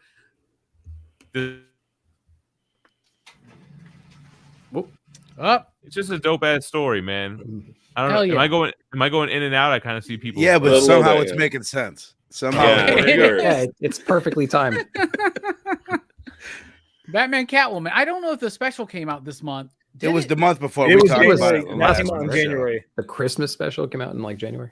Yeah, that was I like that, but I mean every issue of Batman Catwoman's a Christmas special. But I did officially drop out of it. I didn't read this month's issue. It was great. To me, it's just disconnected, and I need to read it when it's all said and done. I could see I think that that's the best 100%. way for me to judge Yeah. some of Tom King's 12-issue series, I should say. You All right. talk about Tom King stretching shit out. I would say Batman Catwoman, which I always call Batwoman Catman on accident. It's the most clear example of that for sure. Like this is way stretched out to the point where I'm like, I have a hard time following because of the 3 different timelines. And I agree with you. I think to sit down afterwards and read it as a whole is going to be the best way to do it. But this issue was great. He does a lot of that, which he also did in Human Targets, the same thing, where each scene, the dialogue runs into the next scene, where the last line of the last part of that Right. scene is the same line that would make sense for this next scene. It's a And it was just segue into cleverly this, crafted timeline. throughout. Yeah. And Clayman, like Bearded mentioned, back on the art, the art, the dude that filled in, you guys know his name. He was Liam great Sharp. too, but it was Liam so Sharp? yeah, Yeah. Liam Sharp. I don't feel like that was the right fit for that. was book, weird. though. It felt weird. Like it was a disconnect. Like And then Lee has the 2 different styles. It's like Yeah, he'll do it the just- pivot or yeah. not. it didn't that really. I think if you were off on Batman and Catwoman and you were kind of lingering around, I think that was probably the nail in the coffin for some, because it was just jarring to go from Clayman style to Liam Sharp. And that's no knock on Sharp. It just, for what the book was and the fit, it felt just out Couldn't of agree place. more. Let me try to explain to Comic Boom as best as I can. I'm not going to claim to be an expert, but it feels to me like the book is about why did Catwoman kill the Joker, but you're in this future where she had a kid with Bruce Wayne, he's died, she finds out that her mother is responsible for the death of the Joker and gets mad at her. Like that's the whole thing for me. And then the Phantasm is thrown in there somewhere. I forget which timeline that was. I feel like that was the middle timeline when before They Joker threw was the killed. Phantasm in there just to get me to fucking read it, bro. And then Yeah, they knew Robbie was dropping off. They're like, "Oh, Phantasm hasn't been in it for the last 4 We got to issues, deep so cut this shit. Like, we're good. Yeah. All right, last Batman book, I put Dark Knights of Steel. I don't know what issue it was. It came out. I like it. Cool. It's Tom Taylor doing what I think he does best is just give him his own little universe to play with and let him do something crazy and unique, but not too unfamiliar. It feels like Game of Thrones, but with DC characters. Yeah. But I like the little family dynamic that he's sewing together here with Bruce Wayne being the bastard son and this and that and having powers. And I don't know. I'm just having a lot of fun with it. I think every issue just feels exciting, just kind of like with Dark Ages as well. Anyway, He came up with this idea, I can feel, while he was watching Game of Thrones. At the Right. height of Game of Thrones, he's like, what if it Yeah. was Game of Thrones, but with like superheroes? And I Right. think it's doing great. Like this issue, I liked the story. I Right. like, was it Bingle doing the artwork? But like, I I mean, remember. come on, that Putrid guy, like that artwork is so freaking good in that book. Like, can you not, you're going to give me a 12-issue miniseries and you can't give me, like, I don't give a shit how long it's going to take, man. Like, do a Watchmen. Like, take some time to do it Do a if you need classic, to. right? But give me like a solid art team on that book. But I like the book. And I just hope that he can give us a better ending than Game of Thrones did. Yeah, Shouldn't be hard. no doubt. Yeah. I've been digging that series for sure until this issue. Issue 4 was like it wasn't felt the like a best one. filler piece for me. Right. Like it retold Batman's origin story basically without moving the story forward at all of this. And like, I don't know if I'm reading, I have an idea of where it's going. So it didn't really give me too much insight into the world that you want to go Game of Thrones, go all in Game of Thrones, like make like a splash page, one of the first 2, and have like a map of your tribe, like you got Right. the camps. I would love to see that and see the world that they're exploring. And even focus in on the different worlds a little bit more. I felt like Game of Thrones, you had your 3 worlds that you kind of navigated through the whole time. We're going through Batman's world the most of every other world. We only have 2 It's not worlds, layered. really, right? It's not layered or structured as well as Game of Thrones was, I would say, in the it's for like first 3 seasons in particular. Yeah. Which I think was the it's height only of that. 12 issues, but like anything, if DC, if it pops, they'll keep going. I mean, how many DC series did we have? And so Injustice. This issue felt like a filler issue for me. No, for sure. But real quick on Chip, since you brought him up before, I can't imagine someone like time traveling back a decade to when like Sex Criminals was come out and being like, yo, guys, no one is going to talk about Matt Fraction at all. And Chip Zdarsky, the artist on this book, is going to be like the hottest writer in town. I'd be like, no shit, fuck out of here. And it's going to derail Sex Criminals. Yeah. He's going to win Eisners. He's going to do a drunken speech at the Eisners. People are going to love him. And he's got a fun personality, man. I don't know. Chip he wrote the best goddamn issue of crossover. I knew I'll you were tell you going that. there. Yeah. And Robin and Batman was great too. Dude, he's Hell yeah. That was Jeff Lemire. Well, that was Jeff Lemire. Shit. Oh, yeah, Never that was mind. Jeff Yeah, never mind. Zdarsky's on the Do night. you know who Chip forget Zdarsky about that is, one. Nick, right? Yeah. Forget about that one. Zdarsky's doing the one that Jem mentioned, though, the night. The night. The Night's good, though. Right. I mean, I it's actually great. liked the second issue. I didn't like the first issue, but I liked the second issue. I was getting more out of Carmine Dijon Domenico that I was wanting. So I'm a big fan of his artwork since I found like what Flash Rebirth, when that first started, his artwork on that was amazing. So I like the artwork here. The first issue was a bit Batman Begins. This one kind of goes in it's goddamn. How many Batman goddamn books have we seen lately where Descartes in it? Like Jesus Christ. At least 2. Detective. All over the fucking And he was in Detective Comics before the 1000 issue, you know. So they've been bringing in Descartes a lot more lately. I remember watching Batman Begins and being like, "Who the fuck's Descartes?" right. Like, what? I like this female character. It's kind of like shows you how Bruce Wayne develops a kink. You talking about Catwoman. the Cougar Woman? Yeah, the French Cougar Woman. Cougar Cougar Catwoman. Woman instead of Cougar Catwoman. Woman. Woman. Yeah. She was Bruce great. has Ghost got it bad, Shadows. bro. Bruce is caught up, as Usher would say. Damn, he's sprung. I mean, in his defense, though, he makes a move when they're both in their skivvies. Like, Right. and she's like, "What are you doing?" Yeah, she was she was one that was She was too like Yeah, she's dressing his wounds, but she's like, you know what? I'm gonna get in my skivvies too. Like, he was reading the signs, man. That's Right. the origin of that right there. Yeah. It's a silly little thing, but I like the bit where she criticizes his French accent the night before, and then the next day she's like, "Your accent's cleared up. Clearly, you spent all night being butthurt about that and practice your French." That is But totally it fits Bruce the Wayne. character exactly. I Yeah, love it. It's a good little note. right.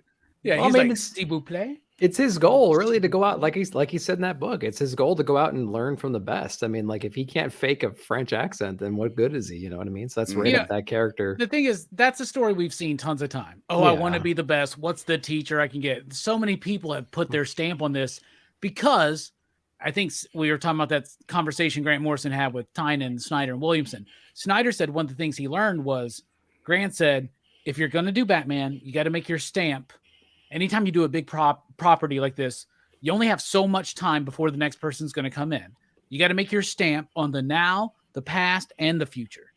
Like create your whole vision of it, right? Zdarsky's doing that. So many people have done this idea of a mentor we've never seen in Bruce's past while he's trying to become Batman. At least here, it focuses in on something else where there's like a bit of a, I don't know, like a sexual attraction tension kind of thing going on, right? Like where we're seeing a young Bruce Wayne trying to deal with being horny at the same time. I like that. You know, you don't usually see a horny Batman, I guess. Well, because nearly if he enough. got laid, he wouldn't bother being Batman anymore. Yeah, right. That's the point of the Tom King run, by the way, is like, if I'm happy, I can't be Batman. Therefore, That Catwoman was can't marry Denny him. O'Neill's philosophy on the character. He was like, he's only Batman for a few years because as soon as he gets laid, that's it. Like, well, it's in every goddamn movie too, Yeah. right? Tim Basinger, Vicky Vale. Oh, Alfred, I'm giving it all up Yeah. because I Right. got laid. You're right. That's he needs to have more of that Matt Murdock personality where Andrea he Beaumont. is a destructive personality Yeah. in the relationship. You gotta be more right? toxic. Yeah. Yeah, Chris Nolan's. I'm gonna give up. I'm gonna tell her Mask of the tonight. Phantasm. Mask of Every it. Yeah, single one. bruh. Huh. There you go. Poor Bruce. Now we Yeah. know why. Probably because what happens in Batman the Night. Yeah, he's pent up. It's going to be the Casino Royale of the Batman universe we've all been longing for. But I am digging it. I am digging the second issue. I like the artwork a lot too. I think Chip's going to do fine with Batman. He solid writer, especially when he has a really good artist. His Daredevil work, like looking at his Daredevil, I think he's going to be fine at Batman when Jorge's doing the artwork. If they get like a sloppy fill-in artist, I think we'd all be fine at Batman when Jorge's doing the artworort. I think we could I all. know, right? Pretty much. Berno and Joe Corallo are going to be the new writers on Batman. Shit. But Jorge Jimenez is doing the artwork, and It's on everybody's the- like, okay, fine. It'll It's only on the last poll. a couple issues because Bruce will get laid and then they'll have to end the book. Joe's gonna write one issue of Batman, and that's the premise. He's like, It's all like give me one. and it's a It'll be porn. Black Label. Just make it saucy, Joe. Come on, man. It's fine. And that comes out in July, right? I think we're gonna run through. It'll be a July issue, right? So Yeah. that'll Yeah, be it sounds like a good time to do that. Hey, Berno, where do you want to go to now? I'm gonna let's get back on that Marvel train, just because I don't know who all was reading this, but I'm pleasantly surprised, Robbie. I know I'm pretty damn sure you enjoyed it, but I'll go fucking Fantastic Four: The Reckoning War, issue number 40. I haven't read a ton of classic Fantastic Four. I've been pretty much enjoying Slott's run on it. I think I kind of agree with a little bit of what you've said, Robbie. Like, I can see why Marvel didn't trust Dan Slott to really pump this up and make this big Marvel event with a bunch of tie-ins and something they're promoting a whole lot. But to me, it feels classic. It feels super epic, and it's pretty solid. Like these first two issues of it, the art isn't great by Stott, or I'm not super familiar with him. It's fine. There's nothing too bad about it, but it's not like the thing that appeals me. But the scope of it is huge. We've got the M-Cron crystal involved, people using Watcher technology to take over the universe. And I'm also not familiar with like the whole way that Slott set this up, like with all in the past and everything. But to me, it doesn't matter. I think it's pretty damn dope. And it's it felt huge to me. I think Slott is going to. I think he had been doing a decent, solid job on Fantastic Four. I think it really like come together with RB Silva on the artwork. He's gone. He's on to another project. I don't remember what it is, but the art kind of held it back for me, and the idea that this is totally written to be a big event, and I applaud. Not everything needs to be an event, but if you're going to destroy the fucking moon in the Marvel universe, maybe that should be more impactful. I think. That's the only thing is like so much is happening so quick. It feels like, but the beautiful thing is that's a Fantastic Four fucking story. Right. Any Fantastic Four story, especially in the peak of the Kirby Lee era, would be an event today. Do you know what I'm saying? So he's given us some cool stuff. I like the Reed Richards work. Hell he's yeah. kind of like with the way his mind's expanding, and he's got the Watcher brain now, and he knows everything, but he's gonna die. In a few issues, they promised us an issue that's going to change everything. And I'm like, God damn it. Are they going to fucking kill Reed again? Feels like that's where they're leading into. Right. They were teasing that they were going to kill the Thing. Yeah. And then they have this big reveal. It's like, oh no, Reed Richards is going to die. There's nothing he can do about it. Well, maybe. And then that's the thing. Ben makes the sacrifice to save Reed or kill himself. But if you think about it, so they killed Reed was like the first one they really killed. They brought him back. They killed Mark Wade and them killed the Thing, right? They brought him back, and Ringo, and then they did the death of the Invisible Woman in a future timeline, kind of with the Mark Millar and Brian Hitch run. And then Jonathan Hickman killed Human Torch, so it's Reed's time again, right? It's bounced back around. Either that or Wyatt Wingfoot's going to show up out of nowhere and he's going to die, and that's the death that changes the Marvel universe for 25 plus years. This splash page with Silver Surfer cruising into Asgard with Galactus there with the Rainbow Bridge firing out of his mouth. Yeah, dude, am I tripping? Because I know that like they've got the Galactus head and it's at the base of the Rainbow Bridge, but I didn't know his whole damn body was laying there. Like, was that new to you? I guess they buried it, man. I don't know. This is Dan Slott being like, what, Galactus is where? Donnie did right. what? That's the way it Fuck felt it, to me. It bring was it like, back. that's not the way I imagined that. I haven't seen Moonfall, but maybe Moonfall made it feel more epic in scope because the moon goes up and Yeah. Reed literally says, it's not a big deal. We're fine without the moon. I'm like, I don't know if that's necessarily true. No, I there's think that's ramifications for that. that's very bad. Actually, Right, there's this whole no, thing yeah. called like the tide. Exactly. Yeah, it kind of Well, relies on the it's moon. also, I think the way it works is the Earth would start spinning out of control. The moon is what is slowing the rotation down to give us a 24-hour day. Like if it wasn't for that, the Earth would be fucking Yeah, spinning. so all screw them crazy. for not doing their Also- research, right? Also, I don't know. They're gonna build a new one. They said. I don't know who Elon's out on it. here is a gravity expert, but the moon blowing up, coming. It's called. It is all coming here. Hell It's yeah, not like Yeah. that's but, a great point. Yeah, but yeah. least some So of it is, yeah. Well, it was would be very rings. Stupid. Yeah, Yeah, we'd be we- sad. we- But you know, You did like see that's the thing is like I think if you look back at like most 90s and even the 80s events, like it's fine to be stupid. You know what I mean? If you're writing a Oh, big no, it cosmic is. story, it can be stupid as long as it's fun. And I thought it was fun. The reason I wanted to shine a light on it is because it is fun and it is different than a lot of the Yeah. things. And we've been bashing Marvel a lot, but Well, sure. I enjoyed it. 2 issues in. And that is something that Marvel Comics would do. They'd be like, the fucking moon's blown up. But it would be put back together by the end of the issue. Reed would have put the moon back together like already. Like, by the way, Snyder did the same thing with Jorge Jimenez in the Justice League run. Like, by the way, Yeah. like they destroyed the fucking moon in one issue. would And I like to remember even see- my initial review was, the moon fucking gets destroyed and it's not that big of a fucking deal? Are we kidding? And meanwhile, I'm like, Moonfall, I do not want to watch that movie. So maybe it shouldn't be that big of a deal. But No. maybe just leave the fucking moon alone. Maybe just have Galactus try to write his goddamn fucking, name in it, and he gets to the GA and takes a bite out of it. And that was it. Never mind. Sorry. yeah, but I mean, I only read Reckoning War Alpha so far. Me too. Which I think was I like the earlier second this one month. much better. The second one was more focused on Reed and the Fantastic Four. And it was the first one was like, oh, we're gonna tell you all this shit all at once and tell you everybody that's gonna be involved in it. And it was a little too big and too out there and too much going on. This one had more focus to it. I love how all the press releases were like, Dan Sloth's been building up to this for over 20 years or something. And you're like, how? This is out of fucking nowhere.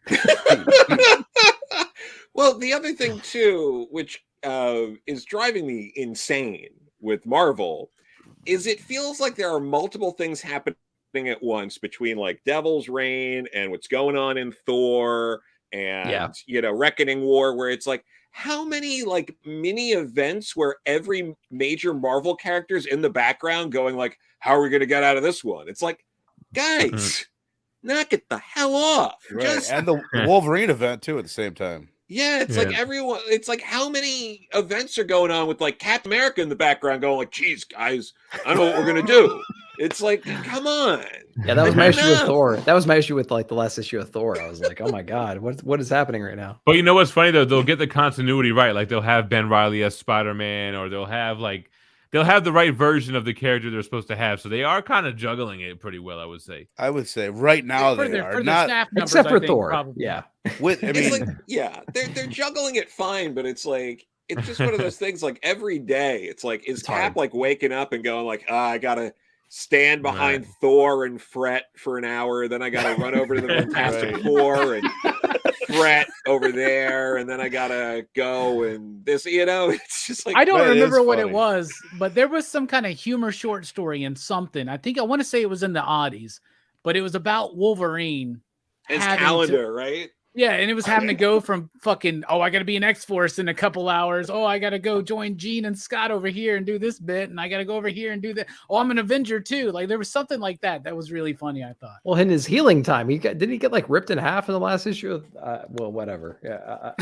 His healing time The alone. X whatevers of Wolverine. Yeah. And I also, think in Iron Man Thor, is he like, was fretting in the background of all these, and it's like, what? You're like a dope addict now. Get the hell out of here. Yeah, and I thought he was like a cosmic god now, or I don't know. That's what the speculators are telling me I at just the want the shop, next but I don't issue read of- Iron Man. I want the next issue of Captain America just literally to be him moving to each event and doing nothing. Yeah, that's the right. entire issue, just him going to Devil's Reign and then him popping up in Life Story, then Yeah. him popping up in Thor. We need to understand that once Steve woke up in that ice, man, it's been non fucking stop for him, y'all.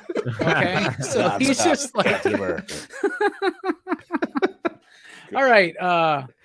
What book did we just talk about? I think that was Fantastic Four. Fantastic Four. Fantastic right? Four. That's Yeah. Verno. All right, Joe, what you got for us, Joe. bro? Oh, geez. All right. You know what? How about Crimson Cage #3? Nice. That was a really solid book. I've really been liking this. John Leese, like I've been aware of him for a while, but I hadn't really read stuff from him. And this is one of the first books like I read from him, and I was like, I'm all in. I'm gonna read this whole thing. The art it's better than it even needs to be for a book like this. Like it's, and I'm not complaining. I'm just saying, I'm like, this is really good art. Like, what? Okay, like let's really class it up and do this right. For people who don't know what it is, it's Macbeth, but it's regional wrestling, and it's so good. It made me rewatch Scotland, PA, which is a 2001 movie that is Macbeth, but a fast food restaurant in Pennsylvania in like the early 70s or late 60s. I'm writing that down right now because that sounds fucking fantastic. Christopher Walken plays Detective Macduff in it.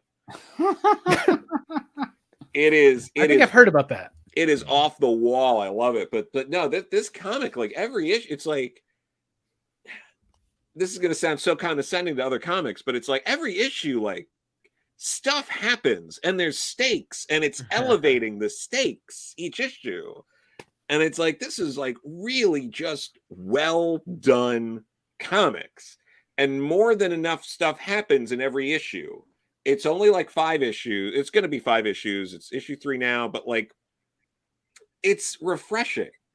And, being familiar enough with Macbeth, I'm like, okay, this is paced just fine because they're up to this scene where this thing happens. And, so, okay, we're really moving along at a good speed, and it doesn't feel rushed either. Like, it's nice to read a like competent comic book. Agreed. No, it is. Have you read Sync ever, Joe? I haven't read Sync. What's that one? Sync is also John and Alex working together, and it's a like a crime anthology, kind of horror based a little bit. Okay. Set in Glasgow, and it's freaking fantastic. They're in the new previews. They got solicitations for the reprints of Sync Volume 1 and 2, and the Dig one shot special. You should read Sync because that's where I think John and Alex really start working together super well. And that's what I love. I was talking about that today at the shop, is like the combination of a writer and an artist in sync. Yeah. Like, and I think we're getting that in Crimson Cage. I fucking love the book. We've had John and Alex on the show. So they're friends of the show, but man, I'm not just blowing smoke up anybody's ass. John Lees is on some next level shit right now. And Alex Cormack, the way that he and his wife on the coloring can display madness, gross gore, and just make it exciting. And also, and I think Alex wasn't like, John is the big wrestling guy. I don't think Cormac is the big into wrestling, but like he's learned that language as well. And it works so well for me. This is my favorite AWA book ever. Is Crimson Cage. No, it's so good. It's crazy that it's this good. It's just one of those books. And it's also such a, and I mean this as a compliment, it's the kind of concept that's so like simple and just staring you in the face that you're just like, how has no one done this before? Yeah. It's like that kind of thing. I love books like that where you're just like, damn it, how did I or no one else think of this before now? Or Macbeth and wrestling. I could imagine why nobody thought of that. You know what I mean? It's like when 30 Days of Night by Steve Niles. Oh, vampires that go to the place up in Alaska where it's like there's 30 days of night. Like, and you're like, nobody ever thought of that. Are you serious? They win by concept alone. Yeah. Almost, right? And then you have Lees and Cormac backing it up with their talent. The book is fucking amazing. I think y'all. Anybody else here reading it? I'm reading it. Super solid. I mean, Joe said it all. It's a fire ass book, and yeah, things happen. Things definitely. I'll just restate my favorite bit about the book is the voice used for the announcers during the actual wrestling scenes. Yeah. It's so entertaining. That gets me caught up each time. The characters well fleshed out, like you see. And I'm not that familiar with Macbeth. Sure. So like I remember like when it came out, I looked up a YouTube video, like, what the fuck is this Macbeth? I saw the play when I was a kid, but I almost like I've forgotten it, and I'm glad that I forgot it because I don't know like the beats that are coming. So I keep being, surprised by it. It's great. I love all the bits too in the beginning of each issue. They're basically doing the chorus. Yeah. Where someone is like doing like a soliloquy, like leading you into the next act, if you will. It's amazing. And John said that I think the latest cinematic adaptation of Macbeth was really good. I think Brian told me the same thing. So I want to jump into that and check it out. So I'm more familiar with Hamlet for sure. So there's a stage play. I think you could still look it up. It's been a while. It should be on YouTube or somewhere similar, but it was a stage production where it was Ian McKellen as Macbeth, Judi Dench as Lady Macbeth, and Ian McDermott was Macduff. Well, you just sold me. So if you can find that, it is a knockout. You telling me we got the Emperor Palpatine, we got M from James Bond, and we got fucking Magneto? Come on, bro. Is it safe to assume that the lead wrestler in Crimson Cage is that the Macbeth character? Like that, yeah, you know what I mean? Okay, yeah. that's the lead. Okay. Yeah, he becomes king because of all that shit, and then he becomes paranoid, and that's what this issue was the paranoia right. coming up, and like I got to protect this now, and damn them swamp witches for convincing me to kill my rival and all that kind of shit. Really dope, really dope. Are you not reading this one, Greg? I know you're big into AWA. I am. This is one of those I never read the premise going into it. So I mean, if you would have said, "Hey, it's a wrestling and Macbeth book," I would have been done. I glanced at it, and I was like, I don't know if I want to really dig into another horror book. I know John Lee's did Hotel, and I just like, I don't know. I'm gratefully regretting my decision to not. So I'm going to go pick up the next 3 issues because I just sat and watched the Apple TV Denzel Washington Macbeth a couple weeks ago. Nice. Really? And I mean, and it's everything that you guys are talking about. I'm like, wait, put this in the wrestling world? Yeah. Oh, hell that yeah. 80s Southern territorial wrestling. So like you can just imagine Ric Flair's the dude he killed or some shit like that, right? Like it's really cool. It's really dope. It's a really good book. I like Hotel. I think this is kind of significantly better though. You know what I mean? Yeah. Nothing against Hotel. I mean, Yeah, I love digging Hotel. it. I think this last issue of Hotel was one of the better issues of Hotel. I really enjoyed that too. Yeah. I don't think it's as good as Sync though. So like once again, I need to reiterate to people how important it is to read Sync. There's 10 issues out. 2 trade paperbacks are being put back in print. They're in the new previews. Order them from your shop. They're awesome. Was that originally a Kickstarter and now it's, or is it Sync? I know the graphic novels were, and I know the most recent Dig one shot is, but I don't know. It's Comics Tribe, so it may have been kickstarted from the get-go because I know they do a lot of their stuff that way. Yeah. But it's so fucking good, y'all. It is so fucking good. Like get a hold of Sync. What's that? How good? So fucking good, Joe. 5 you digs. Read Sync. Sync's one of my favorite comic books, period. All right, for my final pick tonight, before we get into rapid fire, I'm going to highlight the first Behemoth book that I absolutely adored. This is called Heavy Metal Drummer.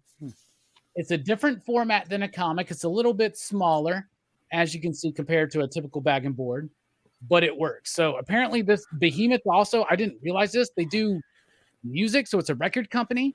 They're like, there's a cassette available for music that goes along with this or shit. And I'm like, a cassette? I'm seeing a trend with Robbie with the music. Yeah. That doesn't matter. This book is fucking wild. So it starts off with this heavy metal band. I got to show people the art in this to really show why I love this so much. So heavy metal drummer showing up, and they're like, if you fucking get off rhythm, we're going to kick your ass. Then all of a sudden we get this vision of this reptilian alien race, right? While he's drumming, they have completely taken over this planet. they are sending some kind of spore or something to Earth. This winds up in the sewer system of some city, right? The rats feed on it as it leaks into the sewage. The rats infect the cats. The cats infect the cat ladies, who then, in fact, become like ladies of the night. They start sleeping with all these Johns, infecting them. Everybody starts fucking turning into goddamn like these fucking reptilian creatures. And then at the end of the book, after this crazy psychedelic bit, and I put this under a black light, doesn't quite pop like I wanted it to, but it looks like that's some black light psychedelic shit. Yeah. And then when it gets to the end, you basically get the idea that this drummer has now been touched with some kind of metaphysical psychedelic ability to see who the aliens are. And it's his task now to destroy them. That's the heavy metal drummer. This book blew me the fuck away. I love the artwork. It's gnarly, super cool coloring. Did anybody else read this? Because this was this is the sleeper hit of the month for me. I had no idea this was coming out. Oh. It shocked me. I read it. Yeah. I am with you completely. It was incredible. It's the first, I've read some other Behemoth books and they've been like fine. Yeah. I haven't really hated what I've read from Behemoth, but for the most part, I've been like, oh, this is cool. I'll support this new indie sort of publisher. But this is the first one where I was like, wow, okay, they're doing good shit over there, so I should pay more attention. That was a real good book. I would highly encourage anybody. I checked today. I ordered more from my shop. There are more available from Dynamite. They were on low stock notice, but there are multiple covers. Do whatever you can to get a copy of this book, because I think everybody on this panel would fucking love this book. Heavy Metal Drummer. That shit blew me away, y'all. Blew me away. Fantastic. I'm glad you checked it out, Joe. Like, Joe was asking, like, what are we going to be talking about, right? And I think it was later. I was like, bruh.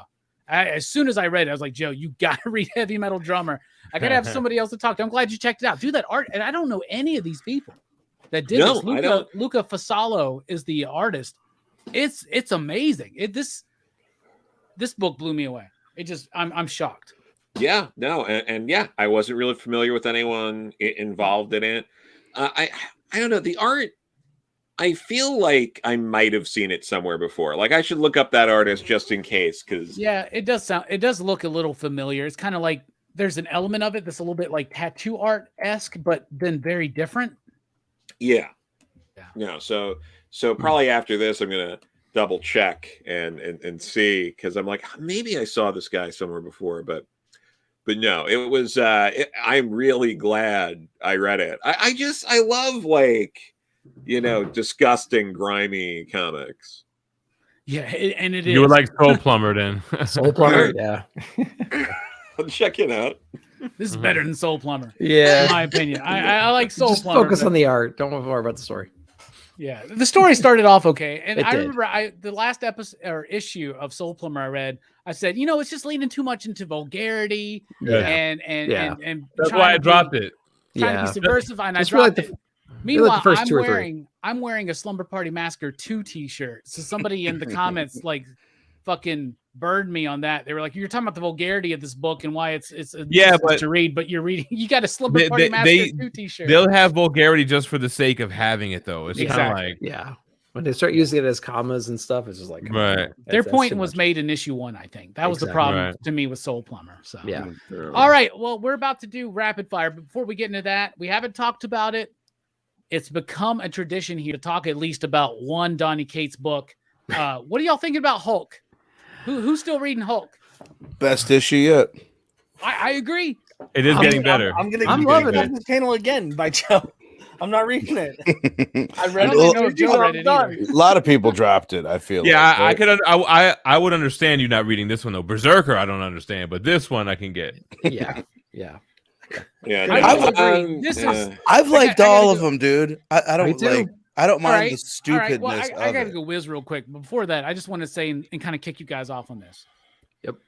I think I like this issue of Hulk, and I don't think I realized how much I liked it when I first read it. But what I am doing right now is I've basically, and maybe I could make a whole video about this, but I have let go of all of my expectations on everything that I want post-Immortal Hulk because I liked Immortal Hulk enough, but it didn't like.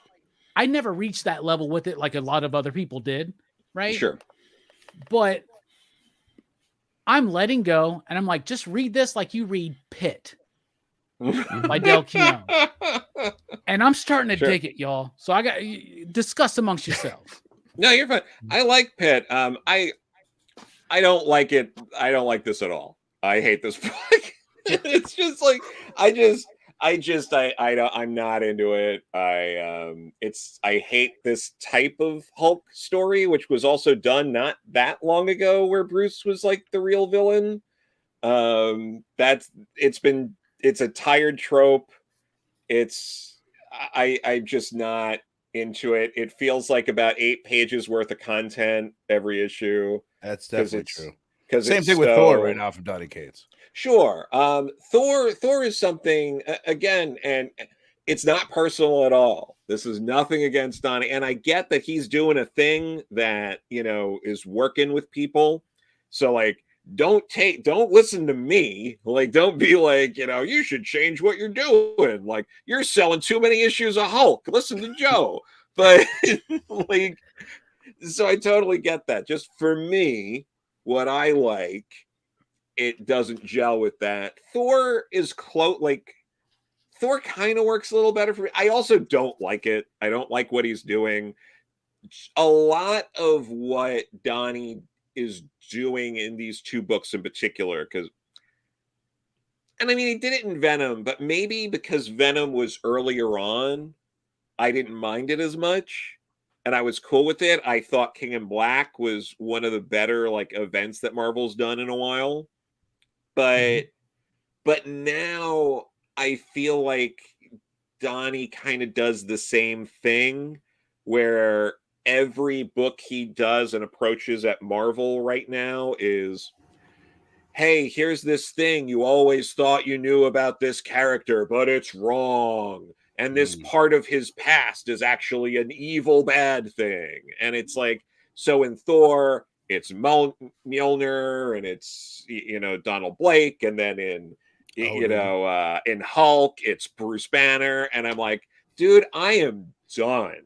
Like, enough. Like, get another trick, man. Like, it's very hard for me to keep doing it. It's that Ryan Otley artwork, though. Ryan Otley's artwork, fantastic. I'm not complaining about that, but so Joe, you know how when you're working with an artist, sometimes you'll be like, "What do you like to draw?" Right? Sure. Because you want to make it fun for them, right? I do that all the time. Yep. Yeah. So I feel like Donnie's like, Ryan, what do you want to draw? All right. And then doesn't really think much other than just writing it into the script. Yeah, he's like, I want to draw a gigantic Wolverine. I want the Hulk to break off his hand and stab him with his own claw. Dude, it's like, the premise of this Ryan, book fucking do it, dude. This is the dumbest premise of any Hulk book I've ever read. Oh right? yeah, but like but it's fun. I'm just I gotta let go. Right. Yeah. No, I get it. Man. It's like it crosses that line for me where it's too dumb, where I'm not enjoying it at all. And, I totally get that too. And that's fine. And again, I will reiterate again, the book is doing fine. Donnie is selling fine. Don't listen to me. I feel like most people aren't liking it. Yeah, so it's like, don't change things for me. It's you guys are doing fine and selling fine. Don't listen to me. Like anything else, you hear more of the negative than you do the positive, probably on this. But like, this is a popcorn comic. This is like a popcorn movie. This is like Jungle Cruise to me. It's like I'm gonna watch The Rock and Emily Blunt be in a freaking movie, and it's gonna be stupid and it's gonna be fun, and I'm gonna enjoy it the whole time. This is how I'm approaching Texas this Chainsaw book. Massacre 2022. Exactly. It's like people who came off of the last Hulk run going into this book and being disappointed in it because they figured they thought maybe they would enjoy it is like, you're not paying attention to the creative team. Well, here's it's like, another Joe, thing. You said it perfectly. Like Donnie, he's going to have his tropes, right? Yeah. And then Ryan's going to pull to his strengths. It's like, of course it's going to be Robos. Of course it's going to be crazy. And it looks great. Thor looks great. Like, yeah. I can't but you're looking for a little bit more there, but that's just not Donnie. Yeah, and that's fine. But it sells be. And people like it. Yeah, and that's it could be God Country, but read God Country, read Buzzkill. It could be Donnie. I just think that Donnie is Buzzkill. Buzzkill's great. That's one of my favorite things from Donnie. Donnie got successful, and you see this a lot. Like, I think that the ideas ran a little bit thin because I think there's more. He got married.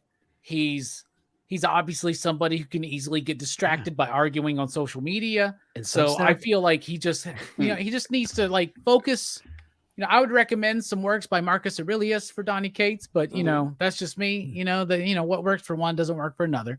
But I'm enjoying Hulk enough. What do you think, Jim? You're liking Hulk, right? Yeah, I liked it. This was the best issue. Like it took me a while to kind of get it, but Joe's right, man. It's always bring back that thing that was obscure. Let's bring back Throg. Let's bring back Donald Blake. Let's just bring back all these things, and we'll make them bad. Even though Throg was good, but still brought him back. But I do like it. Big, epic, dumb, fun comic book shit. It's always exciting. The art is big and explosive, and I was gonna drop it too. So Bearded, I get it, man. This one was a weird one, and Immortal Hulk. I liked the first arc. I liked the Green Door, but after that, I was just so done with it. But this run is very different, but I don't know. It's still kind of awkward and weird at the same time. So yeah, that was actually a conversation that me and Jim had that started painting it in a different light to me because I was literally complaining to you, and you were like, "Well, at least it wasn't boring." Yeah. I was like, you know what? You're right. There's a lot of fucking boring comics. And at least Hulk's not boring. Donnie doesn't write boring comics. Right. At least, right? Absolutely. I am glad that the book isn't like 20 pages of people talking in different rooms. Yeah. Yes, right? And that shit happens way too much. Yeah. And then that being said, we're about to get into this fucking Hulk Thor crossover, which is not exciting to me at all. And I feel like when Otley's off the book, we're going to really like be like, okay, you got to get Ryan back on this fucking book quick or we are done. Like it's Immortal Hulk. It was the Joe Bennett shit I think I responded to the most. Yeah. The way he could draw body horror involving Hulk. That shit looked fucking awesome. And grotesqueness. Right? So, yeah. But and it also shows a level of who's important right now the most at Marvel. Donnie leaves Venom. They bring in Ron V and Al Ewing, and they are sticking very close to following what Donnie set up. Yep. Donnie comes into Hulk, and they're like, "Fuck what Al did." Right. Just do whatever the fuck you want. Yeah, no kidding. Which I like. But also, what did Donnie do? Like 30 issues of Venom. Al Ewing did 50 issues plus a bunch of tie-ins. I like that it's so different than Immortal Hulk. Right. Like they did that. Like let's we could totally move on. It is. This could be someone's first Hulk comic, and then kind of Joe to what you were saying God about bless him. What Donnie does. Me and Nick talk about it all the time. For people that are as into comics as much as we are, neither of us have read anywhere fucking near as many classic comics as you guys have. So to me, I'm like, oh God, they're doing this again.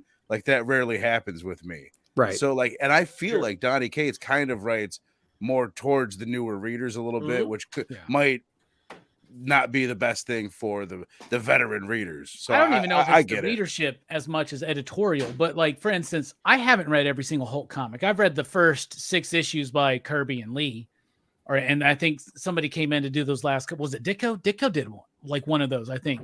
But I read that, and then I started reading at the tail end of Peter David's run. I literally started reading when Betty died due to radiation poisoning she got better. It's comics. No one says dead. She's like the Red Harpy now or some shit. I don't even know what's going on. I hate there. that character so much, man. I do too. I just keep a fucking Betty Grant, like Betty Ross or whatever. Big Bird. Right? We did that in Immortal. But so I started reading there at the very tail end. Then Joe Casey came in, and I was down. I was like, I'm starting on it. Like this is the moment where I get into Hulk. Yeah. Joe Casey did like 6 issues. They canned that. They brought in John Byrne and Ron Garney. I was digging that. They canned that. Brought in Eric Larson. I was digging that. They canned that. And they brought in Paul Jenkins. I was digging that. They canned that. They brought in Bruce Jones. I was digging that. Then they go into Planet Hulk and all that shit. Yeah. And it's been a bumpy road since then. So I like that they did go from more of the psychological. There's 2 ways to do Hulk: big dumb fun and psychological thriller horror type shit. Right. Yeah. Well, look, Donnie's doing both.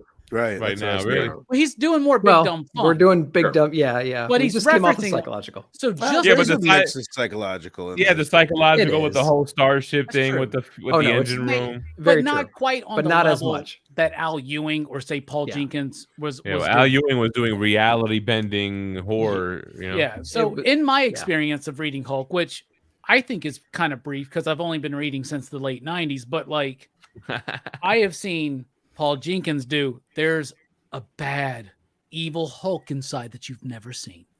Dude, I was down. And then Al Ewing does it, and I get a little bit excited. Now Donnie's doing it fucking again with this Shadow Titan Hulk or whatever the fuck. And it's like, I also, as a retailer, get so goddamn tired of the speculation on every goddamn issue by Donnie Cates. Like, Yeah. I don't know Right. how to order Donnie Cates books anymore.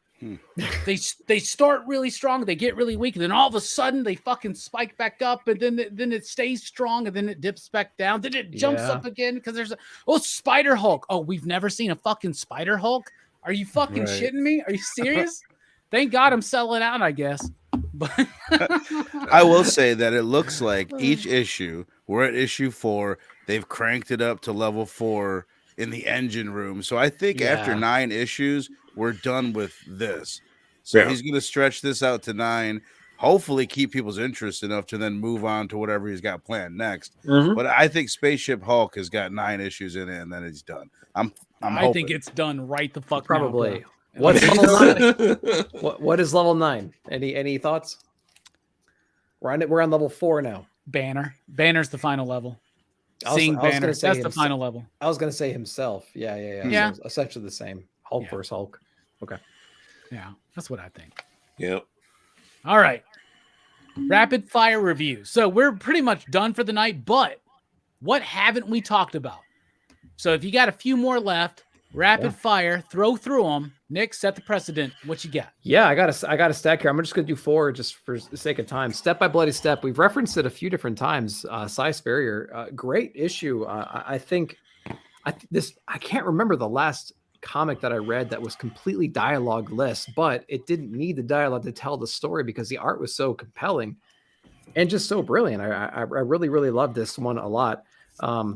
Yeah, I don't really know what else to say about that. Step by Bloody Step, guys. If you haven't read this one or looked at this one, check it out because it does tell the story without any dialogue and it does it in a brilliant way. I thought it was great. I would check that one out. New Masters. Can't be accused of being overly verbose. It can't be. Do There's a no silent Tom issue. King extra dialogue and craziness going on in this one, but still brilliant. I loved it a lot. It's one of my favorite Robbieisms, overly verbose. Overly verbose for sure. I saw a few people in the comments talk about New Masters. I thought it was a great little introduction to this world. The world is huge. There's a lot going on. There's a lot of key players. It started like what was that? The newer trilogy Star Wars movie that came out, Force Awakens. It started in that same kind of way, and then it kind of opened up towards the end to kind of tell you where the story is going to go later. I was intrigued. I was interested. The art was really, really good. It Great reminded me art of in that book. yeah, it reminded me a little bit of Radio Apocalypse in the style and that flavor. All a right. little I bit. think they're South African creators too for that Yeah. book too. So Yeah, that- it was really works Shobo really and well. Shof or whatever. I don't want to pretend like I know how to say those names, but New Masters stuck out to me from this month. We mentioned it a couple By times. the way, real quick, I read that Yeah. book listening to Die Antwoord. Just kidding. 'Cause there's the only South African because it was fan I South know. African. Yeah. Sure. Human Target book 5. yeah. This series in general was really, really good. This was the first one I had to read a couple times because this was the most complicated one to read, I think. And I think that it was the first comic that I read that really kind of explained how psychic powers and how you can infiltrate somebody's mind, how that works. And I thought that was pretty interesting how the walls are set up on the main objective that you're holding secured. Yeah. And they kind of infiltrate the surrounding areas and try to grab those memories and ideas from you. And while you're trying to save those, then they go for the thing that they're going for. I thought that was a pretty interesting way to do that. And they did it in a creative way in this book. But I really like that book structurally. right. But once again, Martian Manhunter can be easily mentally overtaken by a guy who drinks like a fucking fifth of whiskey every day. Like that kind of bothers And me. he was trained by like one He person. was for trained a little on bit at a like, time. specifically By how one to like, fucking how to person, defeat God Martian damn it. Manhunter. He can take Batman's mind over. God damn it! Come on. Yeah. All that aside, And his weakness isn't Oreos anymore. It's fire, and I don't mean fire as in his the weakness object. was Oreos, I mean, like double stuffed, or like he's got some kind of weird kink going on there, man. What I'm talking about. but this is probably one of my favorite DC books out there in general Fuck right yeah. now. Great book. Was Human Target. I like I like the surface level complexity of this and how they approach this issue in particular. I like the mature vibe of the book. I don't know. Yeah. It feels Oh, like God, a sophisticated comic. Well, I'm Smallwood liking the art. book. I honestly Smallwood's am. art. It Yeah. feels like Madman a little, Madman a little Yeah. bit. Like, If you're not superhero. smoking a cigar and drinking whiskey while you're reading this, you might be Right. doing it wrong, but I'm not doing that either. So I do yeah. think that Tom You're King doing thinks it he's wrong. Alan Moore too early in his career, though. Yeah. Yeah.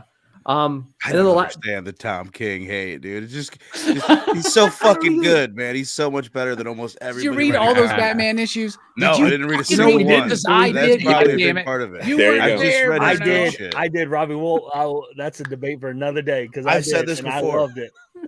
After reading everything that I've read from him, we talked about how he does these small characters. My thought is, whose fucking idea was it to put him on Batman? That never seemed like a good idea. That was Like, that it's was not too big of a great jump, idea. to be honest with you, man. Yeah. But anyway, Then you got Rorschach really sucked too, man. Rorschach was solid. It was just confusing. Rorschach Rorschach was sucked another at one. the goddamn end, bro. Rorschach was He another can't hit one. The ending. You Okay, could have so- used any Still, but- character in place of Rorschach, and you would have been fine. Yeah. True, Yeah, that definitely might have been true. a little weird. But it was still like, I don't know, dude. There's so much dog shit Hey, out there. If you I'll look tell you at it, what, he's okay. taking a chance every time he writes a comic book. I'll tell you this You know though. what I mean? He tries something new every time. I'm really excited for this new book he's got coming out, where he's taking these lesser known characters, DC C-list heroes, and Yeah. putting them in a position where what is it like I'll turn it on when you to got deal it. with post-traumatic stress as a superhero? Wait, has he done this before? Was that Heroes in Crisis? And that didn't fucking land. They're doing Tom King. We can hear Jim. and Yeah, Jim's on You're- mute. you're not Jim, mute muted, yourself. Jim. Up. We could hear Fee is now joining the monthly comic review. Yeah, no shit. Yeah, It's No, all good. It's all good. I think that Tom King's got some really good stuff. Omega Men, Vision, and Mr. Miracle to me are absolutely. He's got fantastic. more hits than misses. Sure. Yeah, Totally. he's just he needs to be careful because that ratio is about to change. Because I don't like Yeah. using this I term, did- but he's smelling his own farts a little too much. I think. Well, I that's think true. he He swings for the Right. fences more than most people. Like he's Yeah. fucking going for it and Yeah. trying to do something different all the time. I'd rather have Hulk Whoa, by whoa, Donny whoa, Cates. whoa, Berno. The only thing, it's not always different because it's always that relationship scenario. You know what I'm saying?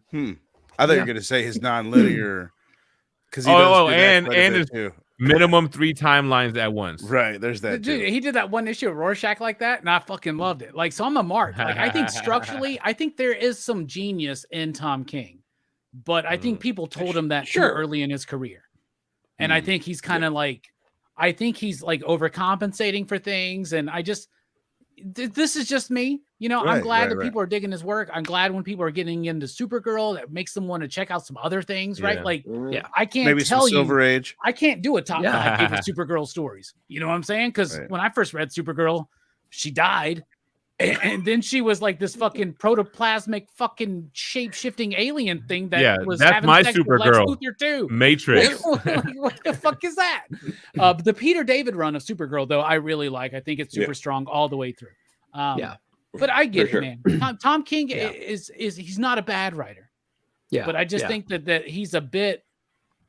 God damn, he Overly stretches verbose. this shit. By the way, Greg, that 100-issue arc of Batman that he wanted to do wound up being 85. Should have been 50. 50 issues, I'm good. That's a good concept for 50 issues, in my opinion. But it just, he overextends sometime, right? I don't know. That's just Well, but it also, I mean, also DC's going to keep the gravy train rolling because, you know, because they can with Batman, and it was a successful Batman book going on. So look but how long it took Chip yeah, Zdarsky to get the main Batman book. Look how many other Batman stories he's had to work on to build up to this point. They gave Tom King Batman after Scott Snyder. Like, what? Like at that Yeah. point in his career, you don't see that in anybody else's like career projection, right? right. Like you don't do like 2 books that are like sleeper cult hits and then you get Batman. You don't get Batman right after, more or less, after signing an exclusive contract with DC. The time jump from that, it was almost instantaneous. It was wild. Like, it was weird because so many people didn't know who he was when he took over Batman, and most people, when they take over Batman, at least people in the industry know They who have a following. Sure. Yeah. Sure. Yeah. But it was even- interesting. Even in that, though, even in that run, I will say there are more story arcs in that Batman run that, I mean, Scott Snyder and Tom King are the ones that you can probably say, what are your two more recent Batman story arcs? No one's talking about Tinian. No one's talking about, so, I mean, War of Riddles. Morrison people still talk about, and that was right before Snyder.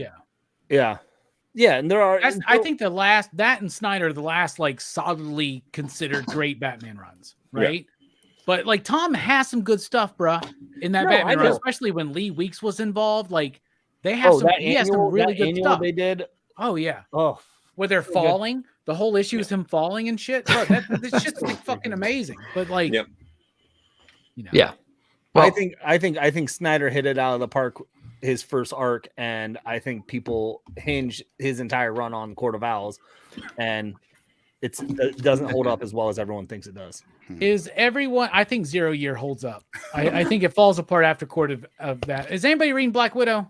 No, I'm stacking it because I quit reading it too. But like, I love the first arc, and then I didn't like the second arc, and I dropped off of it. Maybe we dropped off too soon. But me and Jim have been called out multiple times tonight as to not reading or covering Black Widow. So I'll jump back in. We need to. I do hear good things. I like Kelly. Her Hawkeye run was amazing. So yeah, I've heard good things. I haven't read it. Sorry. Maybe it was that movie. Can you blame us after that movie? Like, I don't know. All right, Greg. Well, oh wait. You got one more, Nick. One more. We haven't talked about Saga. I don't know how we managed 2 hours and 10 minutes without talking about Saga yet. But now that it's back with the hype's over, we're just not for it was still good. I like that was a great issue. Not for the three of us at least, right? So I'm sure the other folks are Saga, man. I mean, another great issue. I can't believe we're 56 issues in, and this is, you read this and you're like, this is a Saga issue. They've maintained the same voice. They maintained the writing. The art has gotten better. I don't know how they kind of keep that flavor, keep that momentum going every single issue. It feels like we haven't had that 2 or 3 year gap that we had. We're flowing into the just like we never had the gap. I absolutely love Saga here, and of course, in classic Saga fashion, the last couple pages have just a gigantic, just in your face, it doesn't matter what you think, kind of cliffhanger, and I absolutely love Saga. Right. So 56, and it still feels issue. brand new though right now. Even though it still feels like Saga, it feels brand fucking new at the same time. I know it. I don't know how they maintain it. I kind of like. Well, I love this book. I disagree on the brand new aspect because since Saga came out, I feel like Saga, to a small degree, is like a victim of its own success because when it first came out, it was really fresh, but so many indie comics and other people who have broken in since it came out are also doing a lot of similar things that it almost feels less original at points. And I kind of got to stop myself sometimes and be like, they were doing this first, or they were doing this way before these other people are. Don't think that way. Because there are so much of Image Comics changed. There's a lot of Saga. There's a lot of Saga ripoffs. Yeah, right? Almost in a way, right? And so, like right before the stream, so I'm recording our Comics Revisited on Akira tomorrow, right? So I'm reading Akira. Read, man. I love Akira. I love it.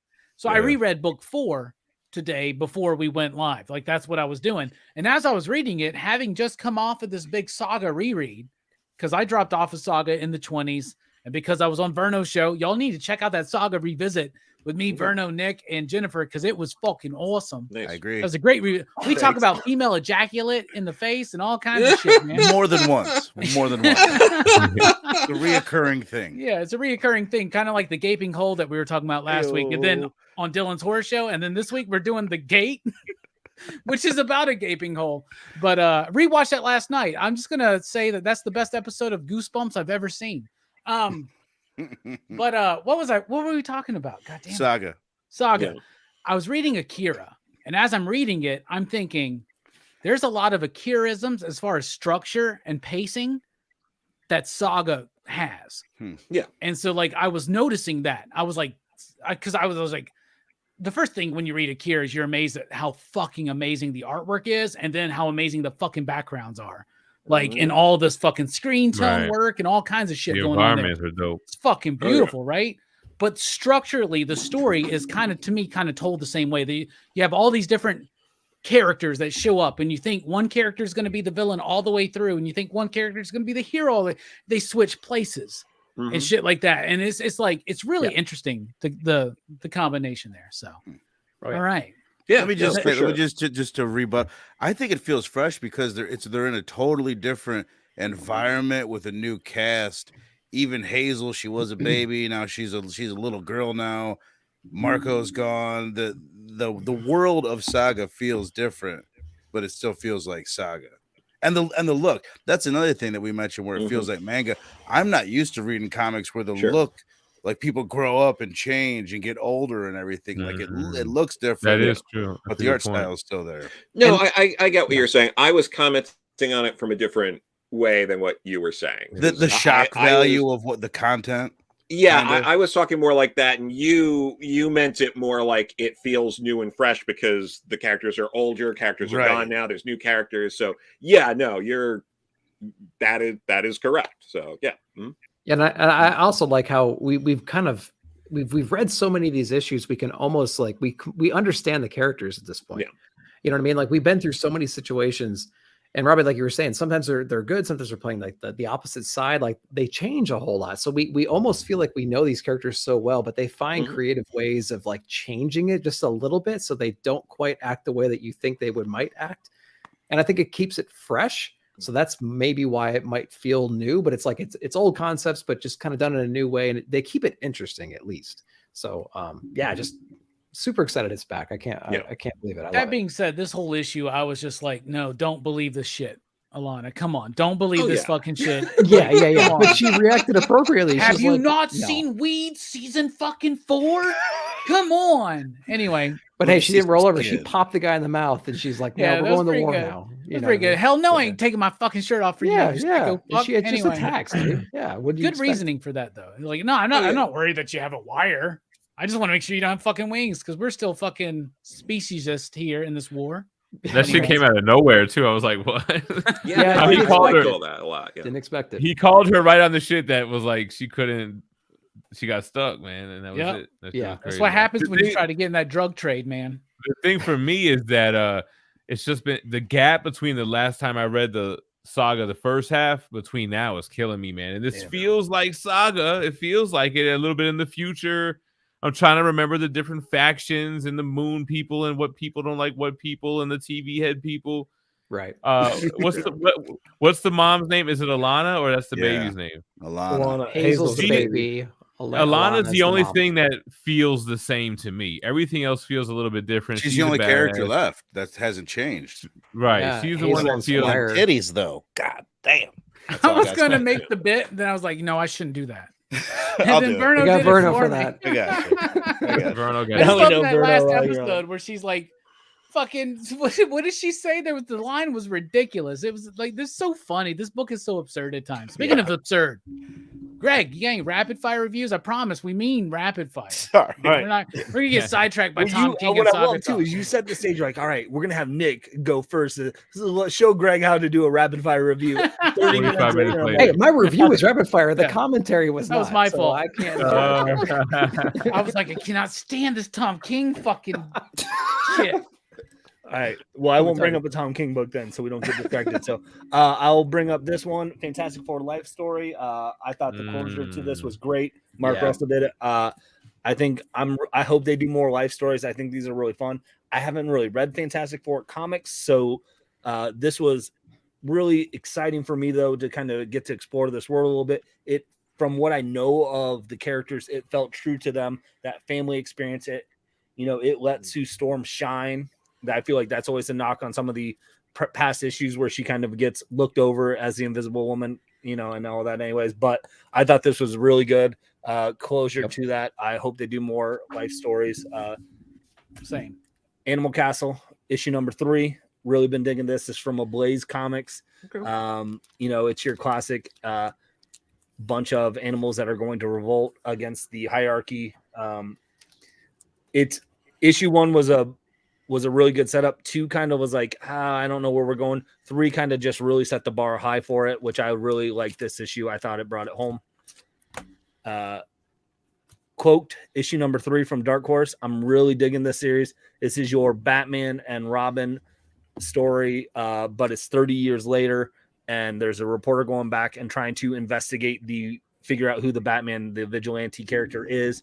And so he's interviewing the Robin. He's interviewing the Vicky Vale reporter. He's interviewing the Joker character in Arkham Asylum.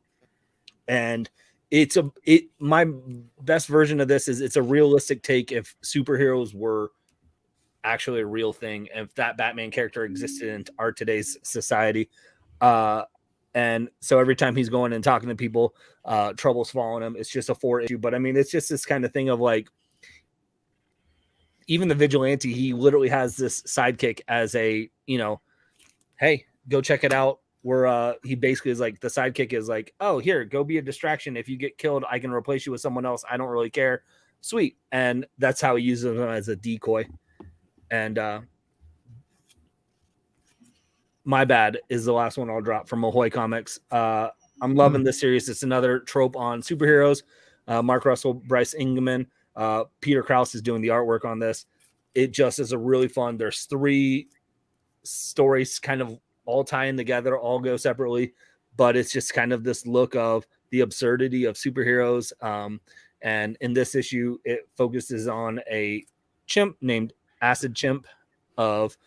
He was a side character in the first issue or 2 where they're I think he's in the newest issue of Department of Truth, man. right? It literally Probably. is the idea of like a villain sets a trap for a superhero and he has to go through 12 levels. One of the levels is just a chimp that throws acid on people. And so it's him. That's funny. One of the side stories is this chimp trying to go figure out a way to get a store to sell him acid, and he basically gets hosed. It's entertaining. It's fun. It's one of those, if a comic can make me laugh, I'm there for it, because I think it's so hard to have literature make you laugh. And so Ahoy with My Bad, issue number 4 right there was fun. Those are my rapid fires. Hell Awesome. yeah. Awesome. Great. You know, even without Nick setting the precedent, you figured it out, Greg, and we should never have doubted you. No. Yeah. Like, you're a I pro would at never this. know you, Greg. Everybody No. check out Bearded Comic Bro. Links to all of these gentlemen's channels in the description below, and it's a link to your Twitter feed, Joe, for some reason. I don't know why. That's I was like, fine. what else? That's where what else? That worked. Yeah, you can find Joe on Comics by Perch. Sometimes you're on Thinking Critical. You're all over the place here. Yeah, on yeah. the- I'm sometimes on your channel talking movies or other things. So Yeah, usually Joe talks more about what he likes here than he Yeah. does in other places. I've noticed that.